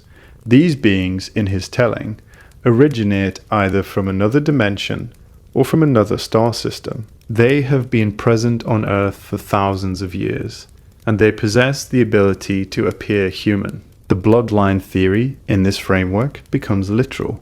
The intermarriage of royal families, the preservation of specific lineages. These are not just strategies for maintaining political power. They are methods of preserving a genetic connection, a hybridization between human and non-human DNA. The rituals associated with secret societies, in this interpretation, are not symbolic. They are functional. They maintain the connection between the human-facing elite and the non-human intelligence that ultimately directs them. This is a significant departure from the earlier theories. It moves the entire narrative out of the realm of political science and into cosmology. Power is no longer just concentrated among humans. It is influenced or controlled by something outside the human species. Ike's work attracted a large audience. His books sold widely. His lectures filled venues across multiple countries. For many people, his framework offered something that earlier theories did not: a complete explanation. One that tied together history, mythology, religion, and modern geopolitics into a single narrative. But it also attracted substantial criticism, even within conspiracy research communities. Many researchers felt that the reptilian theory undermined more grounded investigations into real-world power structures, that it made the entire field easier to dismiss, that it introduced claims that were not just unproven, but fundamentally unverifiable. There is also the question of sources. Ike's framework draws heavily on mythological traditions, serpentine deities in ancient cultures, dragon myths, shape-shifting entities in folklore. It also overlaps with science fiction themes that were already present in popular culture long before his work. Separating inspiration from evidence becomes difficult. And yet, despite these issues, the theory persists, which raises a different kind of question. Not whether it is true, but why it resonates. At a psychological level, the reptilian theory does something very specific. It externalizes the problem. Earlier versions of the Illuminati narrative suggest that humans, a small group of humans, have chosen power over compassion. That the imbalance we see in the world is the result of human decisions. The reptilian theory removes that burden. It suggests that the problem is not human nature. It is something imposed from outside, an intrusion, a contamination, something that does not belong to us. And therefore, something that could, in theory, be removed, this structure, the idea of an external force corrupting the world, is very old. It appears in religious traditions, in mythologies, in stories about fallen beings, about demons, about trickster gods, about forces that interfere with human development. Whether the reptilian narrative is a literal claim, a symbolic expression, or a modern reconfiguration of these older patterns, is something each listener has to consider on their own. Project Monarch and mind control, running alongside these theories and often intersecting with them, is another thread. One that is grounded, at least in part, in documented history. The theory of mind control. In the mid-20th century, the United States government conducted a series of classified programs aimed at understanding and influencing human behavior. The most well-known of these was MK Ultra. This is not speculation. It is established fact between the early 1950s and the early 1970s. The CIA funded and conducted experiments involving psychoactive drugs, hypnosis, sensory deprivation, and other methods designed to alter perception and behavior. Many of these experiments were conducted without informed consent. Some involved prisoners, some involved hospital patients, some involved ordinary citizens who had no idea they were participating in anything at all. The program came to public attention during the 1970s through congressional investigations. Much of the documentation had already been destroyed on the orders of CIA Director Richard Helms, but enough remained to confirm that the program existed and that it went far beyond what would be considered ethical by any modern standard. The extended theory builds from this foundation. It suggests that MK Ultra did not end, that it evolved, that it moved deeper into secrecy, and that it achieved results far beyond what was publicly acknowledged. This extended version is often referred to as Project Monarch. According to this theory, researchers discovered that extreme trauma, particularly when applied in early childhood, could produce dissociation. the fragmentation of personality into separate compartments. These compartments, or alters, could then be conditioned, programmed, given specific roles, specific memories, specific triggers. The primary personality would remain unaware. In its most developed form, the monarch theory describes a system in which individuals are deliberately fractured and then used as intelligence assets, as performers, as carriers of information, as tools. The connection to the Illuminati comes through the bloodline concept. The idea that certain families are more likely to be selected, or that certain individuals are groomed from an early age for roles within a larger structure. In some versions, the entertainment industry becomes the visible surface of this system. Artists are not just performers, they are products, constructed identities, public-facing personalities that mask something more complex beneath. This is a difficult theory to assess, because it exists in a space between documented reality and unverified extension. It is real that trauma can produce dissociation. It is real that intelligence agencies conducted unethical experiments. It is real that the entertainment industry can exert extreme control over the lives of performers. The leap is in connecting these elements into a single, ongoing, coordinated program. The evidence for that leap is largely testimonial, accounts from individuals who claim to have experienced such conditioning, interpretations of behavior and symbolism in public figures, patterns that, to some observers, seem too consistent to be coincidental. For many people who find this theory compelling, it is not primarily about evidence. It is about explanation. It provides a framework for understanding something that feels otherwise inexplicable. Why people who appear to have everything sometimes seem deeply distressed.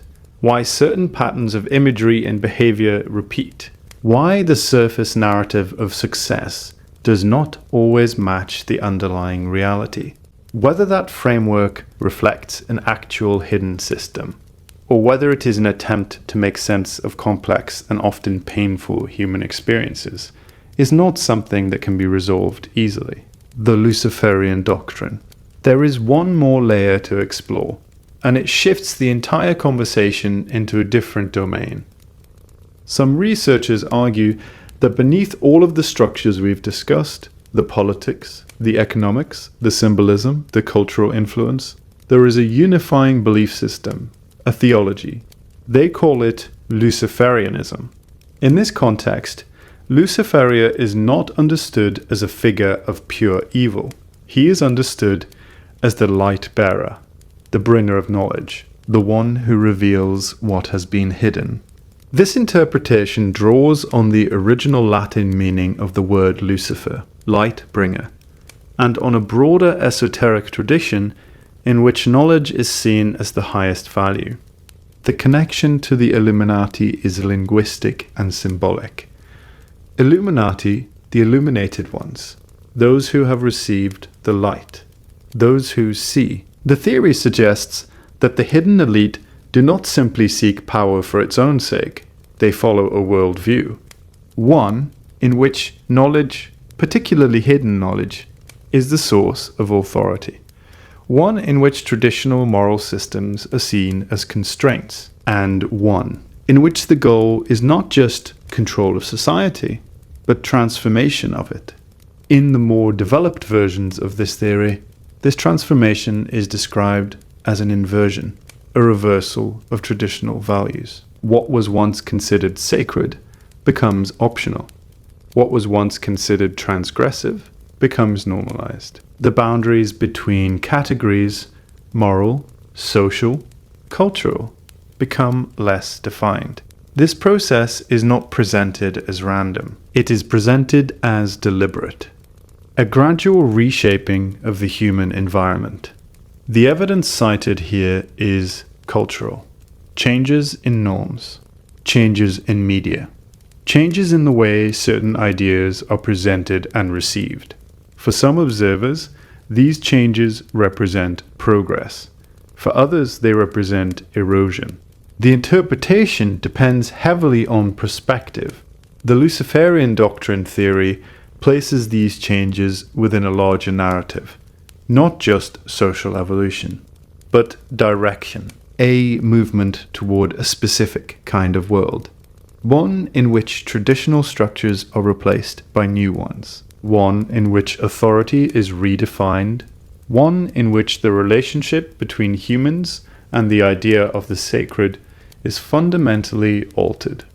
Whether this is compelling depends largely on what you already believe. If you see history as a process of continuous progress, the theory feels unnecessary. If you see history as a series of disruptions to an older order, it feels more plausible. What is interesting is not just the claim itself, but what it attempts to do. It takes everything we've discussed, the structures of power, the symbols, the patterns, and places them inside a single frame. Not just a political story, not just an economic one, but a philosophical one. A story about what reality is, who understands it, and who gets to decide how it is shaped. And that brings us to the edge of this section. Because beyond this point, the theories don't just become more detailed.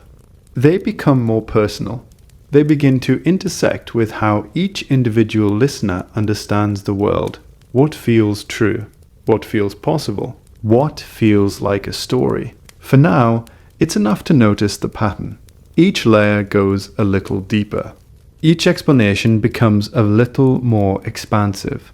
From governments, to families, to symbols, to ancient knowledge, to non-human intelligence, to the nature of consciousness itself.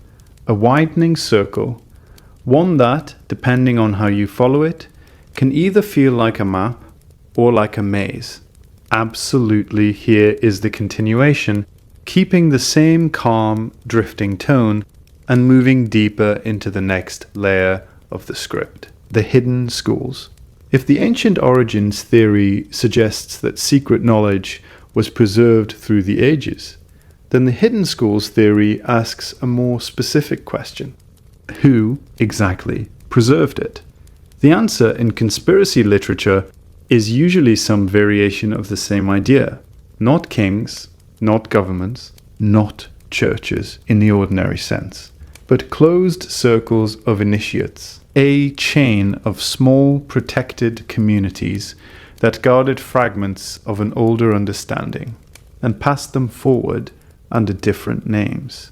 The mystery schools of antiquity are one version of this. The Gnostic sects are another. Medieval orders come next. Then Renaissance occult societies. Then fraternal organizations. Then the Enlightenment era secret societies that adopted the language of reason while still retaining the structure of initiation. This lineage matters in the theory because it suggests continuity without visibility. A secret can survive a very long time if it keeps changing its face. That is one of the more elegant ideas in the whole Illuminati narrative. The organization does not need to remain physically intact from century to century. It only needs to preserve its structure, its goals, and its method of transmission. In that reading, names are less important than function. If one order is exposed, another appears. If one vocabulary becomes unfashionable, another replaces it. The outer form changes, the inner circle remains. This is why so many theorists are interested in institutions that appear, on the surface, to be ordinary educational or civic bodies. Universities, clubs, lodges, foundations, think tanks. All of these can function as legitimate organizations. But in the conspiracy framework, they can also function as filtering systems. Places where the most promising people are identified, shaped, and quietly guided into the next stage of the network. This is one reason the idea of hidden schools is so durable. It does not need dramatic evidence. It only needs the recognition that human institutions often work through mentorship, access, and selective transmission. And once you accept that, the leap to a deeper hidden curriculum becomes emotionally easy, even if it remains historically uncertain. The Jesuit Echo.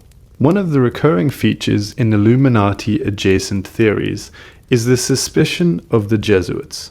This is not accidental. It reaches back to Weishaupt's own formation. He was educated in a Jesuit environment. He admired certain aspects of their discipline and resented their authority. To him, they represented the very kind of institutional control he wanted to replace. This historical conflict later became a template. Some conspiracy traditions claim that the Jesuits are themselves part of the hidden system. Others claim that the Illuminati absorbed Jesuit methods.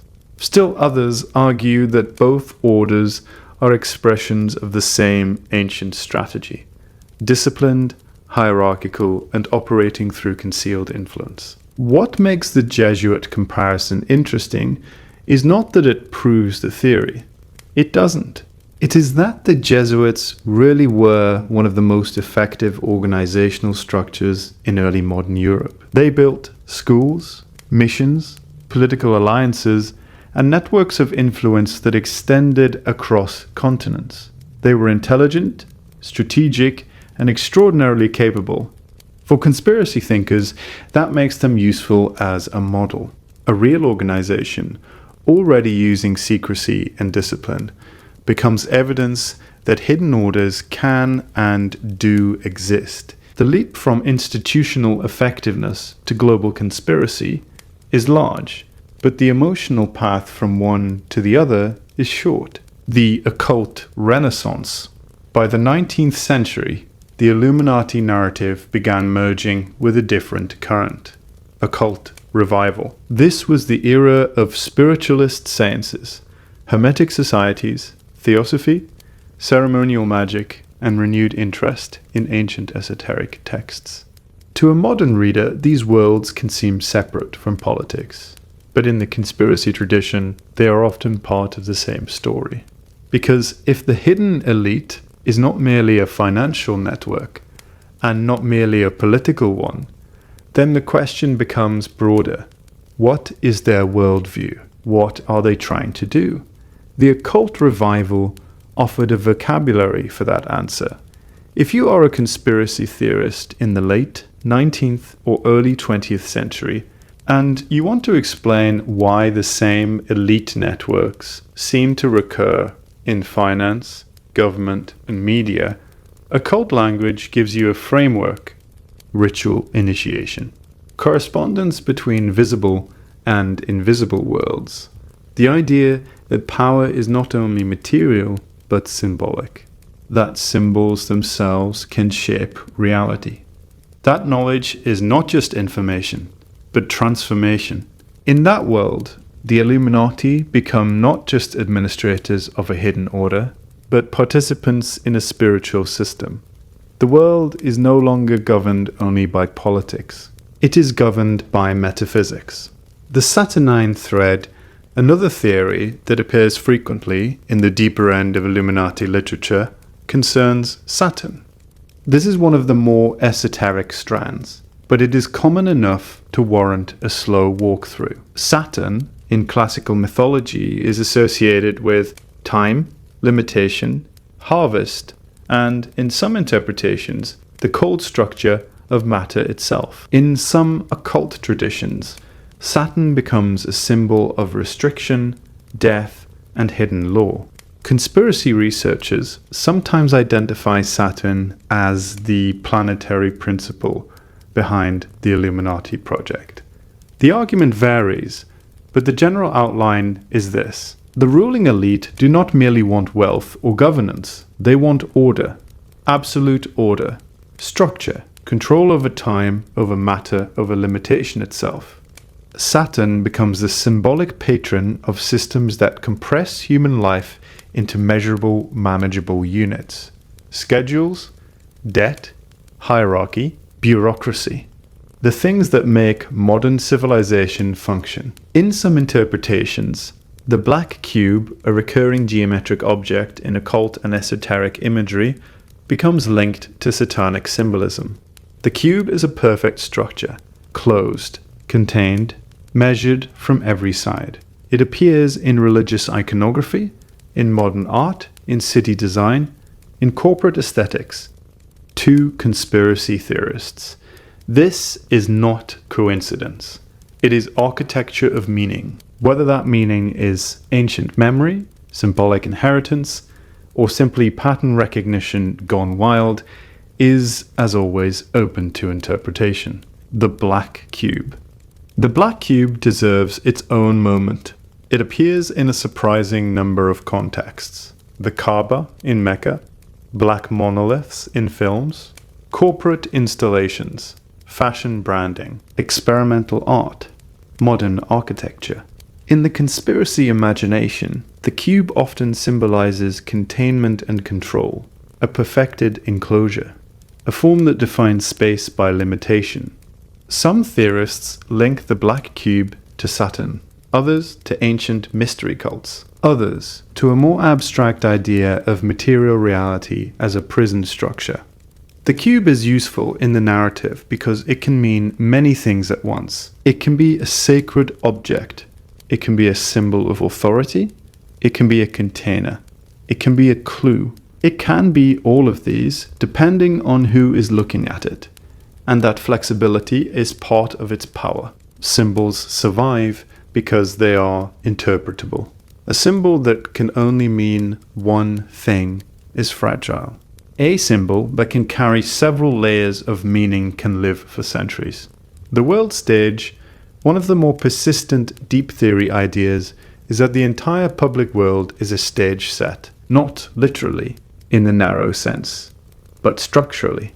The claim is that what ordinary people see as politics, entertainment, and culture are just the visible surfaces of a much older system of choreography. That events are staged not in the sense of being fake, but in the sense of being arranged. The public is shown one layer. The deeper coordination occurs elsewhere. This is why major events in conspiracy culture are often analyzed less as isolated events and more as performances. Elections, awards shows, summits, press conferences, royal weddings, funerals. These are not just public appearances, they are moments of symbolic communication. They tell the audience what matters, who belongs, who is being elevated, and who is being quietly removed. In the Illuminati framework, the elite communicate with each other through these performances. The general audience thinks they are watching news or entertainment. The theorists think they are watching signals, the ritual reading. Once you accept the idea that symbolic communication exists, the next step in the deep theory is ritual. Not necessarily ritual in the theatrical sense alone, but ritual as a repeated structure that shapes behavior and meaning. Many conspiracy writers argue that high-level events often contain ritualized elements, the timing of ceremonies, the repetition of gestures, the use of specific colors, angles, or arrangements, the deliberate staging of public acts in ways that echo older forms of initiation or sacrifice. To believers, this is not decorative. It is purposeful. Ritual, in this framework, does not just express belief, it generates power. This is a very old idea. It exists in religious traditions, in monarchy, in anthropology, in psychology. The conspiracy version extends it into modern institutions. The state has rituals, the media has rituals, the entertainment industry has rituals, and the hidden order, according to this theory, has its own rituals too. The question is whether those rituals are merely symbolic expressions of power, or whether they are doing something more specific in the minds of participants and audiences. That question is not easy to answer. And perhaps that is why it endures. The Great Reversal. One of the most emotionally charged ideas in the Luciferian branch of the Illuminati narrative is the concept of reversal, that the hidden elite seeks not only control, but inversion. The sacred becomes profane. The profane becomes celebrated. The moral order is not merely ignored, it is turned inside out. This notion appears in religious conspiracy literature constantly. It is one of the key reasons the theory resonates so deeply with some audiences and feels so threatening to others. Because if the world is being inverted, then ordinary moral intuition can no longer be trusted in the same way. What was once obvious becomes contested. What was once stable becomes fluid.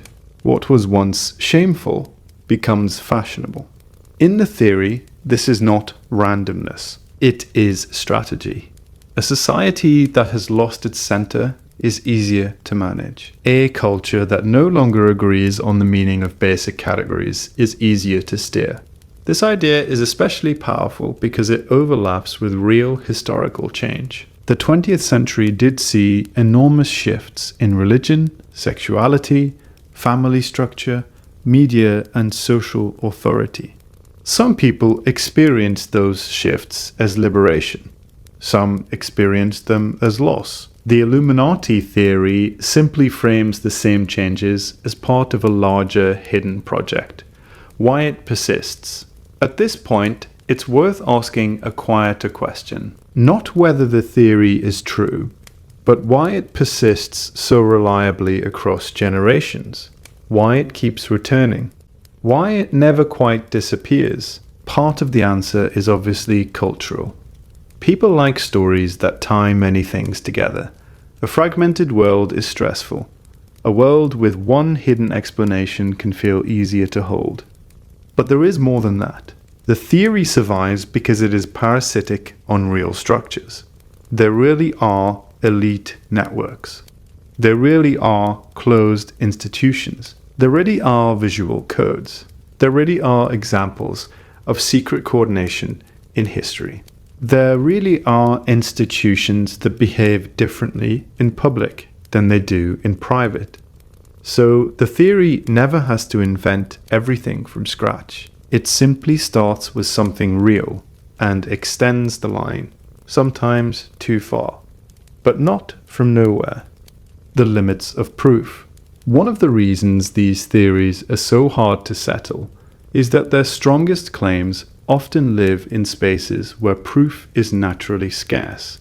Private gatherings, closed organizations, confidential communications, historical records that were destroyed or never kept. In such an environment, absence of evidence can easily be interpreted as evidence of cover-up. This makes the theories resilient, but it also makes them unstable. Because once a theory can absorb any contradiction, it becomes very difficult to distinguish between genuine pattern recognition and belief that has become self-sealing. This is the tension at the heart of the Illuminati narrative. It borrows strength from real secrecy, and then it uses that secrecy to protect itself from falsification. That is why people can spend years, even decades, inside the theory and still feel like they are only just beginning to understand it. The human center, at the end of all the layers, the ancient origins, the reptilians, the mind control, the Luciferian doctrine, there remains one very human question. What does it mean that people are drawn to this story at all? The answer is not simple. Some people are drawn because they distrust institutions, some because they have seen enough corruption to expect more of it, some because symbols fascinate them, some because the idea of hidden order is more psychologically manageable than chaos, some because they grew up in religious or political environments where hidden evil was already a familiar concept, some because the story offers them a way to make sense of pain, and some, very likely, because the human mind is built to detect hidden patterns whether they are there or not. The Illuminati theory sits at the intersection of all of those impulses. That is why it has survived, not because everyone believes it, but because enough people recognize something in it. Enough people see the world they live in and feel that the official story is incomplete. That feeling may or may not lead to truth, but it is real. And real feelings are often where these stories begin. The drift downward. We've moved now through the deeper layers, from ancient priesthoods to secret schools, from hidden transmission to non-human rulers, from trauma-based conditioning to spiritual inversion. Each layer asks a different question. Who controls knowledge? Who controls identity? Who controls symbols? Who controls meaning? And beneath all of them is the same quiet unease, that the visible world may not be the whole world, that what seems random may be arranged, that what seems public may have private authors, that what looks like history may at least sometimes be choreography. We do not have to decide tonight whether that is true. We only have to notice that the question itself refuses to go away. It returns in different forms, across centuries, across cultures, across names. And perhaps that persistence tells us something important, not necessarily about the Illuminati, but about us, about the kind of species that keeps looking into the dark and trying to see who else is there. The counterpoint layer, of course, not everyone finds these theories convincing. And that is where this part becomes important. Not because it is a victory lap for skepticism, and not because it is a dismissal of everything that came before, but because any serious walk through the Illuminati narrative has to pause here and make room for the arguments on the other side. Some of those arguments are very strong. Some of them are uncomfortable. And some of them point to real weaknesses in the conspiracy framework that are easy to overlook when the story is told only from one angle. The first and most basic challenge is scale. The most ambitious version of the Illuminati theory requires something almost unreal in its scope. It requires a hidden network that has survived for centuries. It requires continuity across revolutions, wars, regime changes, technological shifts, and the rise and fall of entire empires. It requires not just secrecy, but discipline. Not just influence, but coordination. Not just a few powerful people making short-term alliances, but a multi-generational structure that can preserve its purpose while constantly adapting its methods. That is a very large claim. And historians, for the most part, are skeptical of claims that large. Not because they deny that powerful people coordinate. They do. That much is beyond dispute. Governments coordinate, bankers coordinate, intelligence agencies coordinate, corporations coordinate. History is full of hidden meetings, back-channel conversations, private deals, and institutions that say one thing in public while doing another in private. The problem is the leap from coordination to continuity. A one-time conspiracy is plausible. A decades-long conspiracy is possible. A centuries-spanning, globally distributed, self-renewing conspiracy becomes much harder to sustain without leaks, defections, contradictions, and institutional drift. Human systems decay, people get old. Records surface. Alliances shift. Even the most disciplined organizations accumulate entropy over time. That is the first major objection. The second objection is simpler, and in some ways stronger. Evidence. The historical Illuminati is not in dispute. The actual order founded by Adam Weishaupt was real. We have its documents, its membership lists, its internal correspondence, and the published records seized after the Bavarian crackdown. There is no serious historical argument against the existence of the 18th century Bavarian Illuminati. The dispute begins after that. What evidence do we have that the organization survived in anything like its original form? What evidence do we have that it evolved into a hidden global order that continues to shape major events? Here the evidence becomes much thinner. Most of the post-1785 Illuminati narrative is built from inference. A symbol appears here. A family appears there.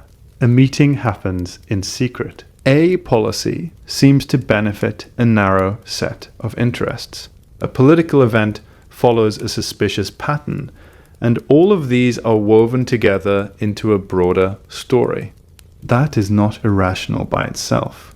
Humans are pattern-making creatures. Sometimes patterns are real. But the problem is that patterns can also be overread. If you start with the belief that a hidden order exists, then nearly any recurring feature of elite life can be interpreted as evidence of its presence. A private conference becomes coordination. A symbol becomes a message. A network becomes a cell. A coincidence becomes a clue. From the outside, that structure can become difficult to test. It is not that the theory has no evidence. It is that the evidence is often circumstantial and flexible enough to support competing conclusions. The concentration of wealth is real. Elite institutions are real. Private influence on public policy is real. But each of those things has explanations that do not require a secret society, and that matters. The third objection concerns history itself. When historians look at the rise of concentrated wealth and power in the modern world, they do not usually see a single hidden hand behind it. They see industrialization, colonial expansion, financial innovation, technological change, war, institutional capture, regulatory loopholes, and the self-reinforcing logic of capital accumulation. In other words, they see systems, not just people. This distinction is important. A conspiracy theory tends to personalize history.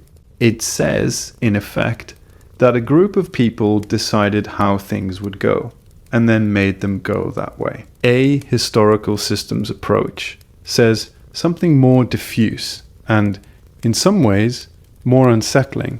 That power tends to reproduce itself even without a master plan. That institutions acquire inertia. That wealth attracts more wealth. That decisions made by individual actors can create patterns that look coordinated in hindsight even when they were not centrally designed. This does not mean nothing is secretly coordinated. It means that large-scale inequality does not need a hidden order to sustain itself. It can emerge from incentives, from class structure, from institutions that reward the already powerful, from the simple fact that those who benefit from a system are usually the ones best positioned to preserve it. That explanation may be less dramatic than the Illuminati theory, but it has the advantage of being observable. The fourth objection is more serious than many people realize, because it concerns not just error, but harm. The bloodline theory, in its earliest and most influential forms, was deeply entangled with anti-Semitic propaganda. This is not a minor footnote. It is central to the theory's history. For centuries, European political and religious culture used Jewish families as a symbolic explanation for financial complexity, social change, and elite corruption. The idea that Jewish bankers were secretly controlling governments and media became one of the great lies of modern history. It was spread through pamphlets, books, sermons, and eventually industrial-scale propaganda. It helped prepare the ideological ground for persecution, expulsion, and genocide. That history matters because it changes the moral status of the theory. Even when modern versions remove explicit anti-Semitic language, the structure can still carry the same old assumptions. That elite finance is somehow naturally suspect when linked to certain ethnic or religious identities. That hidden coordination is easier to imagine when the people involved can be marked as outsiders. That world, events are best explained by secret family networks with a cultural or religious identity that can be treated as inherently foreign. Sometimes the theory is presented without those older prejudices, but the lineage remains. And if you are being intellectually honest, you cannot separate the modern story completely from the history that gave it shape. That does not mean every person who talks about bloodlines is anti-Semitic. It does mean the theory lives in dangerous territory, and it has to be handled carefully. The fifth objection concerns symbols. This is where the argument often feels persuasive at first glance, and then becomes more complicated the longer you sit with it. The eye of providence on the dollar bill is real. The pyramid is real. The Masonic connections of the founding era are real. The symbolic language of the 18th century really did carry layered meaning. So the symbol theorists are not inventing from nothing, but the leap from symbolic inheritance to covert control is not automatic. The eye of providence was a common Christian image long before it was ever associated with conspiracy. The all-seeing eye was used in churches, religious art, and civic iconography to represent divine oversight. The founders of the United States were drawing on a symbolic vocabulary that was widely understood in their own time. That matters, because a symbol can have multiple meanings without being a secret message. It can be devotional, it can be philosophical, it can be inherited from older traditions without being an encoded signal from a hidden elite. That is the difficulty with symbolic interpretation. The mind is very good at finding patterns, especially when the patterns are emotionally charged. Once someone decides a symbol is suspicious, every appearance of that symbol can begin to feel like confirmation. This is where a cognitive tendency called apophenia becomes relevant. Apophenia is the human tendency to perceive meaningful patterns in random or unrelated data, seeing faces in clouds, finding connections in numbers, reading significance into coincidences. It is not stupidity, it is a normal feature of human perception. Our brains are built to detect structure quickly. That skill kept our ancestors alive. But in a world full of images, logos, repeated shapes, and curated aesthetics, the same skill can lead us to overinterpret what we see. The symbol theory may sometimes reveal real historical continuities, and sometimes it may simply reveal how easily the brain can be led by pattern once pattern becomes expectation.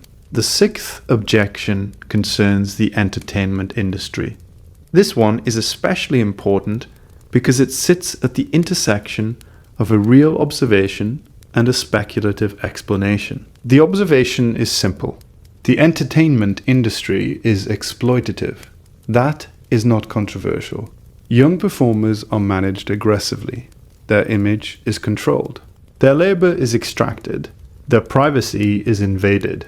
Their identities are shaped by corporate priorities.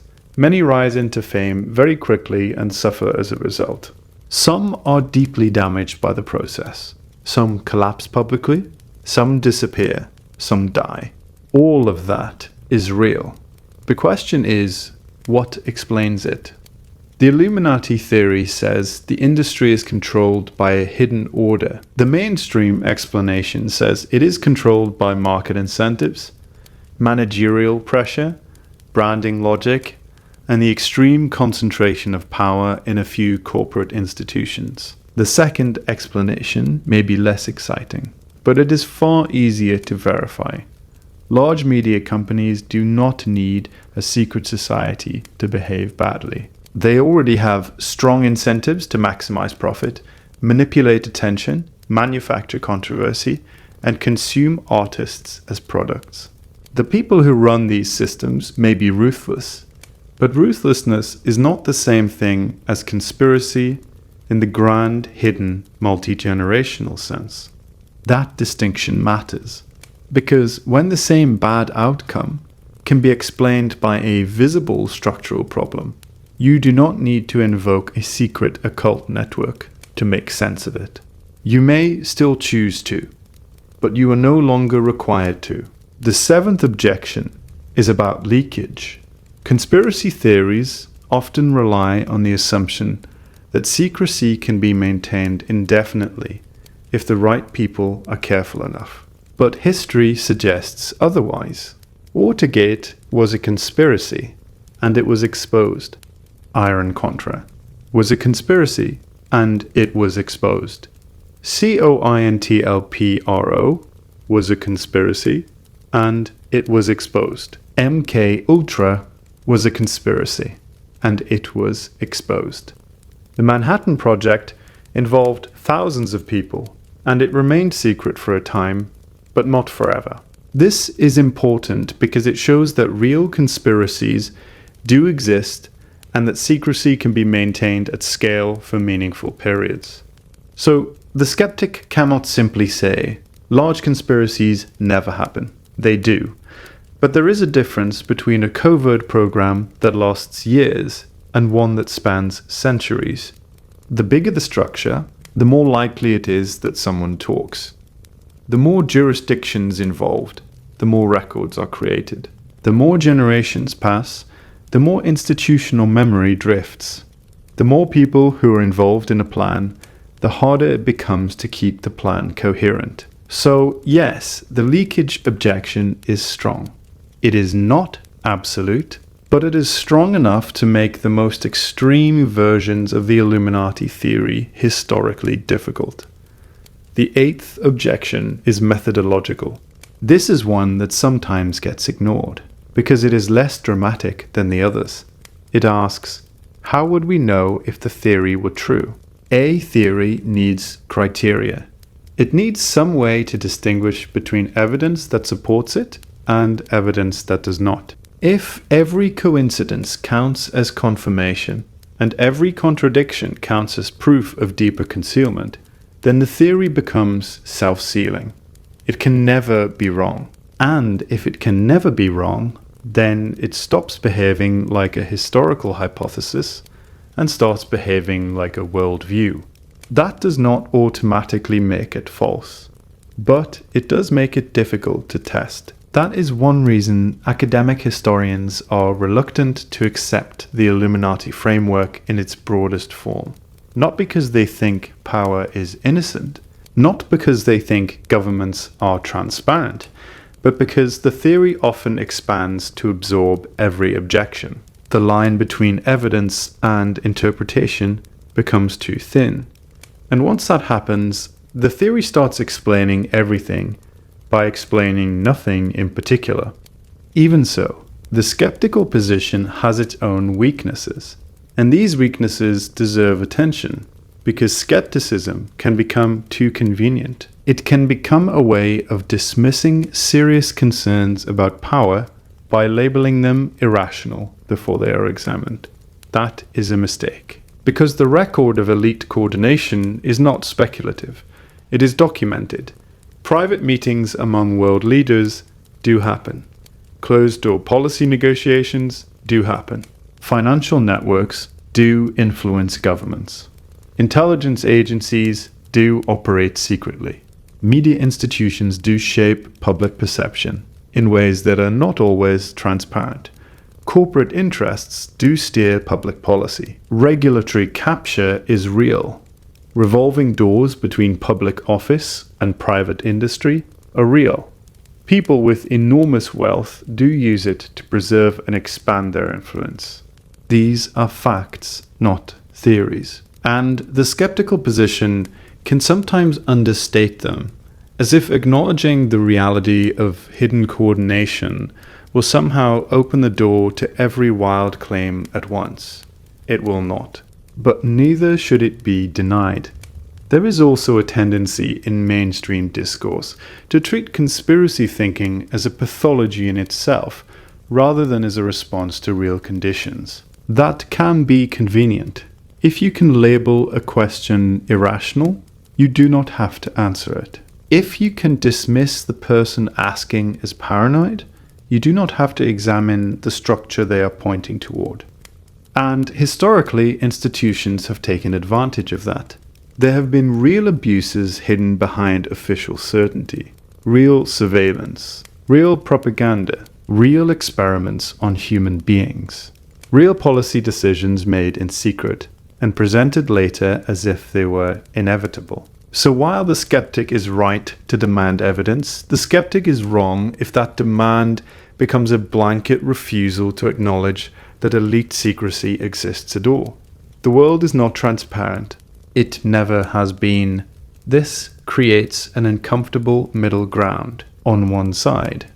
There are people who see a hidden master plan everywhere. On the other, there are people who insist that no such hidden coordination matters at all. Both positions miss something. The first overstates coherence. The second understates it. History is often more chaotic than conspiracy thinkers allow. But it is also more coordinated than official narratives sometimes admit. That tension sits at the center of the whole subject. There is another important point here. Even among conspiracy researchers, there is no single unified theory. Some believe the system is entirely human. Some believe non-human intelligence is involved. Some believe the core is financial. Some believe it is spiritual. Some believe the entertainment industry is central. Some think that is a distraction. Some think the bloodline theory is the key. Others think bloodlines are a metaphor or a misdirection. Some think the Illuminati survived as a direct organization. Others think the name is just a convenient label for overlapping power structures. This internal disagreement matters more than it may seem, because it suggests that the Illuminati, as a concept, has become a container, a vessel, a place where many different anxieties and observations get poured together. Political fear, religious fear, economic fear, cultural fear, fear of secrecy, fear of manipulation, fear of being ruled by people you cannot see, fear of the idea that the world is not what it claims to be. The word Illuminati becomes a shorthand for all of that. And once that happens, the theory is no longer just about a historical secret society. It becomes a symbol in itself, a mirror for modern uncertainty. That may be the most honest place to end this section.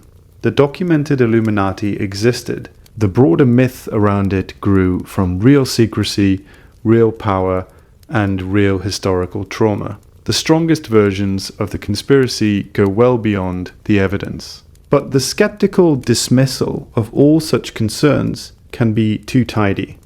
It can fail to acknowledge the real and documented ways in which powerful institutions operate behind closed doors.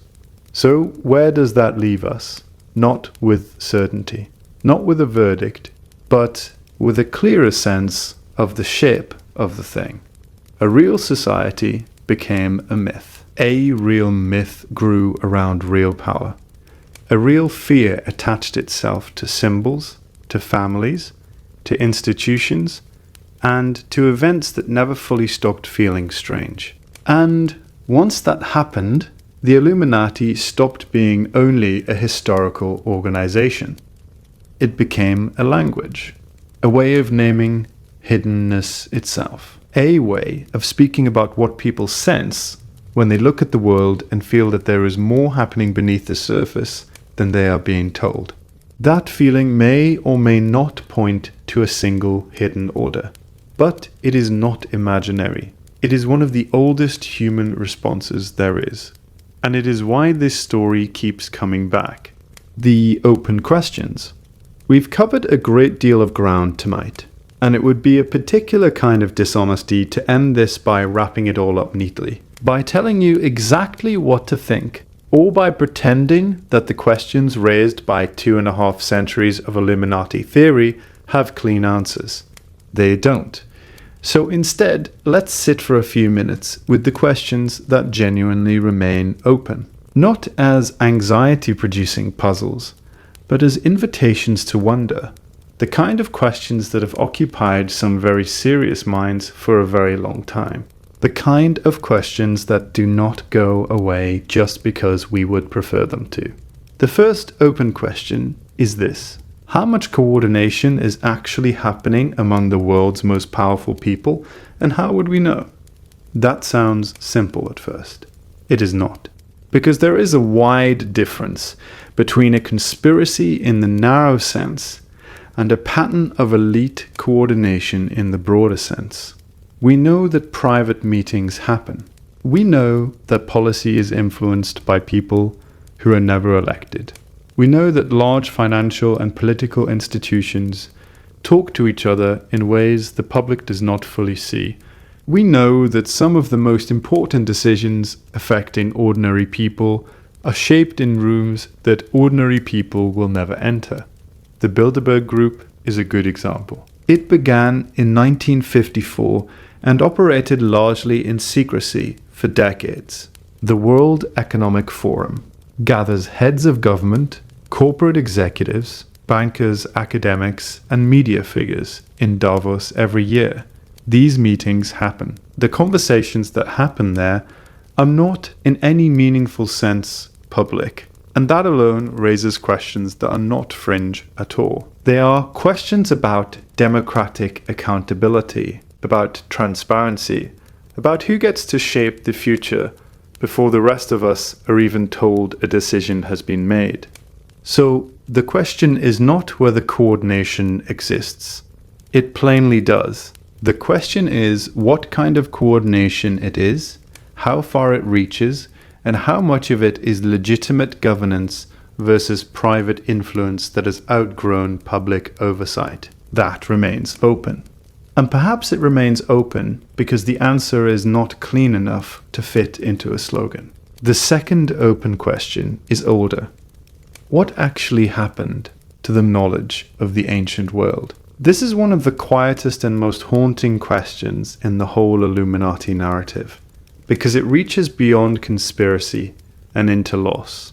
The Library of Alexandria became a symbol for that loss, whether or not every story told about its destruction is historically precise. So much of the classical world vanished through fire, neglect, war, and time. Manuscripts disappeared, languages died, traditions were broken. In the Americas, Spanish conquest destroyed enormous amounts of indigenous knowledge. Diego de Landa's destruction of Maya texts in 1562 is one of the more famous examples. But it was far from the only one. We know with certainty that human beings have repeatedly erased human memory. The question is, what was in the memory that was lost? Were there cosmological insights, medical practices, mathematical systems, or symbolic traditions that would genuinely alter how we understand our past? Were some of those things preserved in secret, passed down through schools, orders, or families who knew how to protect them? Or are we simply encountering the fact that ancient people were smarter, more observant, and more philosophically sophisticated than modern stereotypes often allow? It may be both. Mainstream archaeology continues to produce surprises. New readings of inscriptions, new interpretations of sacred sites, new evidence of trade, movement, contact, and exchange between cultures we once thought were far more isolated than they really were. Sometimes the things that look mystical turn out to have practical explanations. Sometimes the practical explanations are so elegant that they feel mystical anyway. So the open question is not simply whether ancient knowledge was lost. It is how much was lost, how much was preserved, and whether the fragments that remain are enough to form a picture we still do not fully see. That question too remains open. The third open question concerns symbols. What are we to make of the consistency of certain images across apparently unconnected cultures and time periods? The pyramid, the serpent, the eye, the world tree, the dying and resurrecting God, the sacred mountain, the flood myth, the cosmic ladder. These appear again and again in places that have no obvious contact with one another, and they have long fascinated scholars, theologians, anthropologists, and psychologists. Carl Jung's idea of archetypes is useful here. He suggested that some images recur because they arise from structures deep in the human psyche, not because one culture copied another, and not because some secret order distributed them, but because human beings share a mind-shaped tendency to produce similar meanings from similar experiences. That is one explanation. Another is cultural diffusion. Ancient people traveled more than we sometimes assume. They traded, they migrated, they conquered, they intermarried. Ideas moved with them, symbols moved with them. What looks independent may sometimes be the product of contact we have not yet reconstructed fully. And then there is the more speculative possibility that some symbols are not merely invented, but remembered, that they preserve fragments of something older than the cultures in which they appear, something encoded, something carried forward in myth, because it could not be preserved any other way. That last possibility is the one that conspiracy literature reaches for most often, because it is the most evocative. But even if we leave speculation aside, the repeated appearance of certain symbols is still remarkable enough to merit wonder. The point is not that every pyramid points to secret control. It does not. The point is that symbols carry more than one layer of meaning, and humans are always deciding which layer they are looking at. Sometimes that decision is obvious. Sometimes it is not. And sometimes the truth sits somewhere between universal psychology, shared cultural inheritance, and intentional design. That possibility remains open.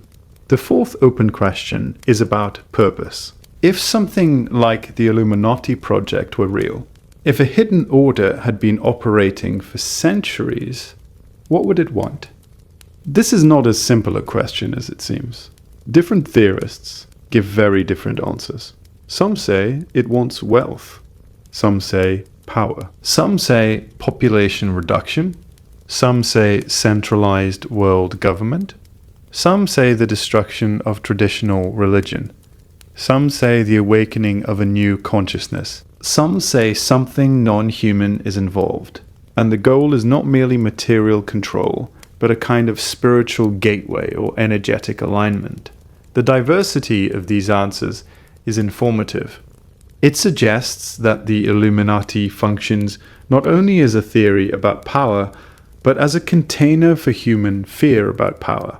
Each answer reveals something about the person giving it. If the answer is wealth, then the speaker sees the world through economic inequality.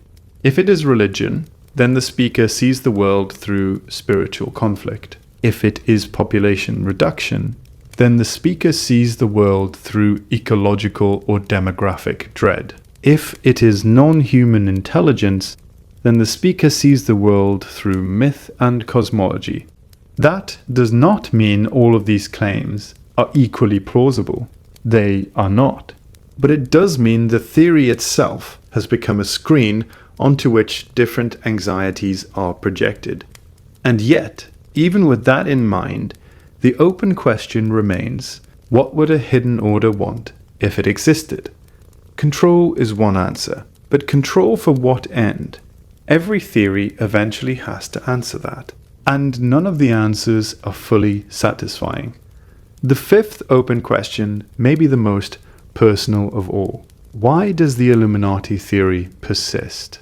Not simply why it survives, why it grows, why it changes form and returns in each new era with fresh language and new symbols. Why, in a time of unprecedented access to information, it can feel stronger than ever. The easy answer is that misinformation spreads quickly, that people are credulous, that social media rewards sensational claims, that algorithms amplify fear. All of those things are true, but they are not enough. The harder answer is that the conditions that produced the theory in the first place still exist. Power remains concentrated. Institutions remain opaque. Public narratives continue to diverge from private realities. People are still asked to trust systems they do not understand, and in many cases cannot verify. When official explanations fail, or when the truth arrives too late to be useful, people begin searching for another story.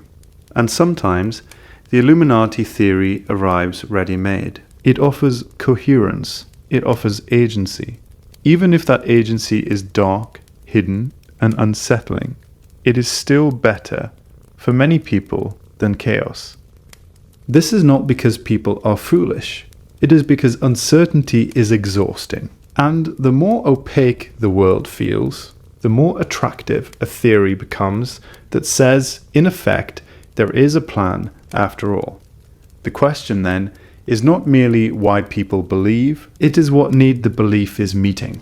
That remains open too. There is another possibility worth sitting with. Perhaps the Illuminati survives not as an organization, but as a structure of thought, a way of organizing uncertainty, a language for hiddenness, a framework that allows people to speak about corruption, secrecy, manipulation, and power without needing to identify every specific institution each time. In that sense, the Illuminati is less a single thing than a cultural instrument, a shorthand for invisible influence, a name given to the feeling that the world has layers, that what appears on the surface is not all there is. That may or may not mean a secret society exists in the literal sense, but it does explain why the story keeps returning. People need language for hidden systems. They need names for the things they sense, but cannot easily prove, and the Illuminati became over time one of the most durable names for that feeling. What we do know is that people have been asking these questions for decades, for centuries in fact, and perhaps that says something profound about us, about our need to find meaning in the things we cannot explain, about our deep, persistent intuition that what we see is not all there is, about our hope or fear that somewhere behind the surface of events there is a story we haven't been told. That intuition may be right, it may be wrong, it may be in some complex and humbling way both at once. Because human beings are not only pattern-seeking creatures, we are also creatures who can be misled by the patterns we find. We are capable of real insight and real error, sometimes in the same breath.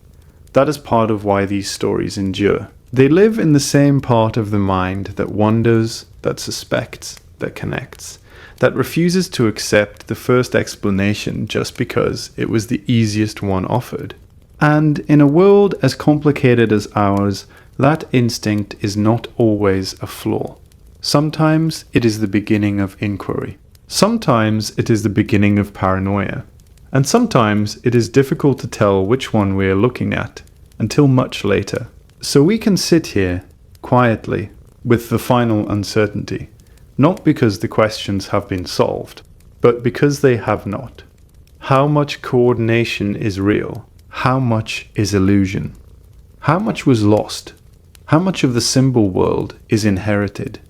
How much is invented? How much of human history is shaped by visible institutions? How much by hidden ones? How much of what feels like conspiracy is actually just power behaving as power has always behaved? And how much of what feels like paranoia is simply the mind reacting imperfectly, but honestly, to a world that has repeatedly shown it reasons not to trust too quickly? Those are the questions still sitting at the edge of the room, not demanding answers, just waiting. And that perhaps is enough for tonight. The sleep outro. Tonight we traveled quite a distance. We began in a small room in Bavaria in 1776 with a professor and 5 students and a plan to change the world. We moved through revolutions and centuries, through symbols and bloodlines and smoke-filled rooms where the futures of nations were allegedly decided. We walked through the strange back corridors of the 20th century, past mind control programs and music videos and dollar bills floating in the air. We went deeper still, into ancient libraries and esoteric traditions, and questions about what this world actually is, and who, if anyone, is steering it. And we ended, as perhaps these things should end, without a verdict. That may be the most fitting place to leave the story. Because the Illuminati is many things depending on who is speaking the word, it is a documented historical organization, now defunct, that lasted roughly a decade. It is a symbol of human anxiety about concentrated power, anxiety that is, by any reasonable measure, well-founded. It is a mirror in which different cultures, at different moments of crisis and change, have seen their specific fears take shape. It is a story about knowledge, about who gets to know things, about what gets hidden and why, about the price of seeing clearly in a world that does not always reward clarity. And for many millions of people, across many countries and many decades, it is the most plausible explanation for a world that otherwise feels inexplicably strange. That is not a trivial thing. It tells us something about the human mind, something gentle and something uneasy. We want patterns. We want continuity. We want to believe that if something enormous happened, then there must be an explanation equal to it. That there must be some hidden architecture behind the surface of events. That history, however chaotic it appears, must still have an underlying shape. Sometimes it does, sometimes it does not, and often, perhaps, it is a little of both. You do not need to decide tonight whether any of it is true. You do not need to decide whether the eye on the dollar bill is watching you, or whether the meetings in Swiss mountain towns are setting the terms of your life, or whether the ancient mystery schools passed something down through the centuries that the rest of us have not been told. Those questions will still be there tomorrow and the day after, and for as long as human beings feel that the world contains more than is visible. That is one of the quiet truths running beneath all of this. The questions survive because the feeling survives. The feeling that there is more. The feeling that the official version is incomplete. The feeling that some part of reality is always being described just out of view. You can call that suspicion. You can call it intuition. You can call it paranoia when it grows sharp and restless. Or you can call it curiosity when it remains calm. But the feeling itself is very old. Older than the Illuminati. Older than the language we use to describe it. Older, perhaps, than the first secret society ever formed around a fire and a promise. For now, the story is told. The symbols are back on the walls where you found them. The theories are back in their books, and their archives, and their threads, and their videos. The questions are back in the quiet space at the edge of thought, where they live and wait. And you are here, warm, breathing, part of a long line of human beings who looked up at a complicated world and wondered what was really going on. That is not a small thing. It is one of the oldest human acts, to look, to wonder, to doubt the surface of things just enough to keep listening a little longer. Sometimes that instinct leads people too far. Sometimes it saves them from being fooled.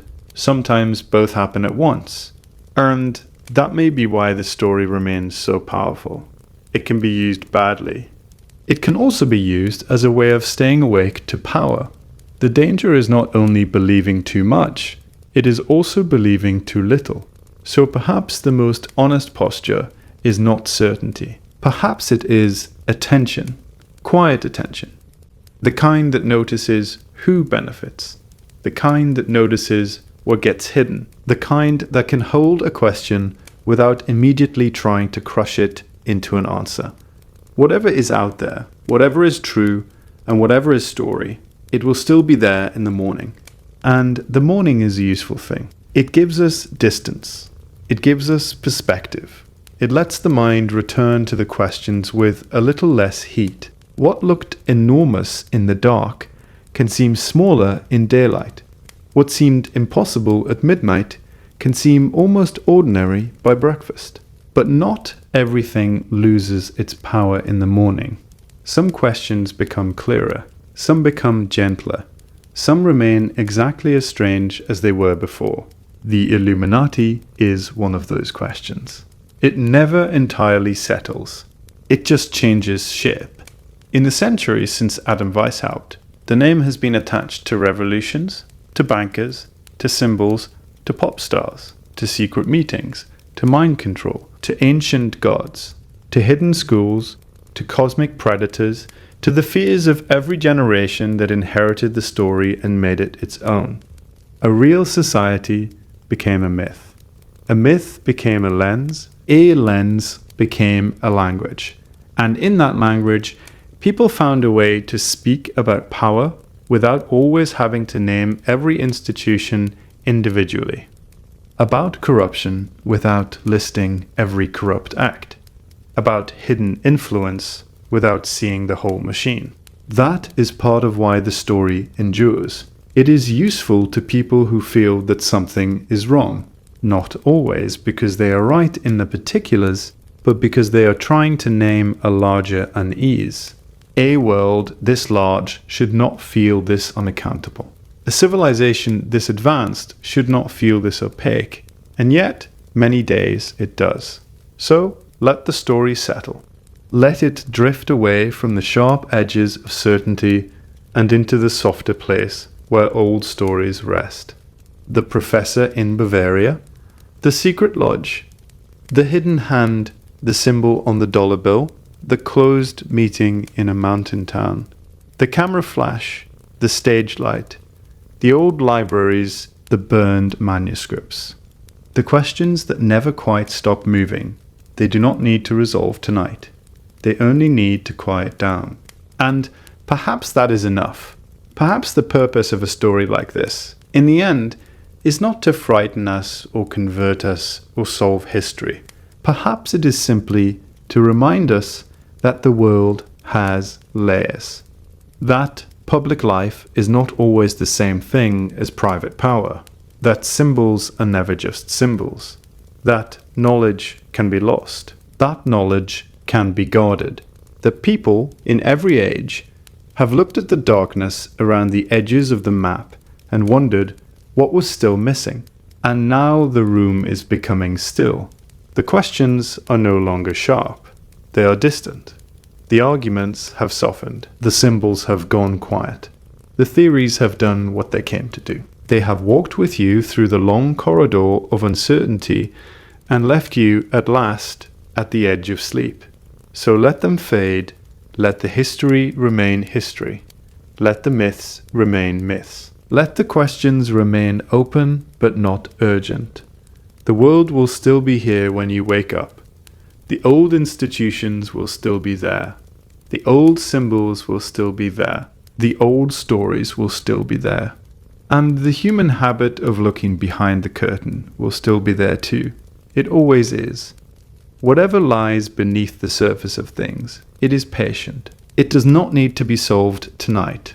It only needs to be remembered faintly in the drifting borderland between waking and rest. So breathe slowly, let the last images pass without reaching for them. The eye, the pyramid, the hidden room, the hallway of power, the ancient stone, the soft click of a door closing somewhere far away. None of it needs your answer right now. None of it needs your fear. Only your attention, and even that can now loosen and fall away. And in a moment, the questions will no longer feel like questions. They will feel like weather passing through, arriving. Moving on, whatever is out there, whatever is true, and whatever is story, it will still be there in the morning. And tonight, that is enough to think about.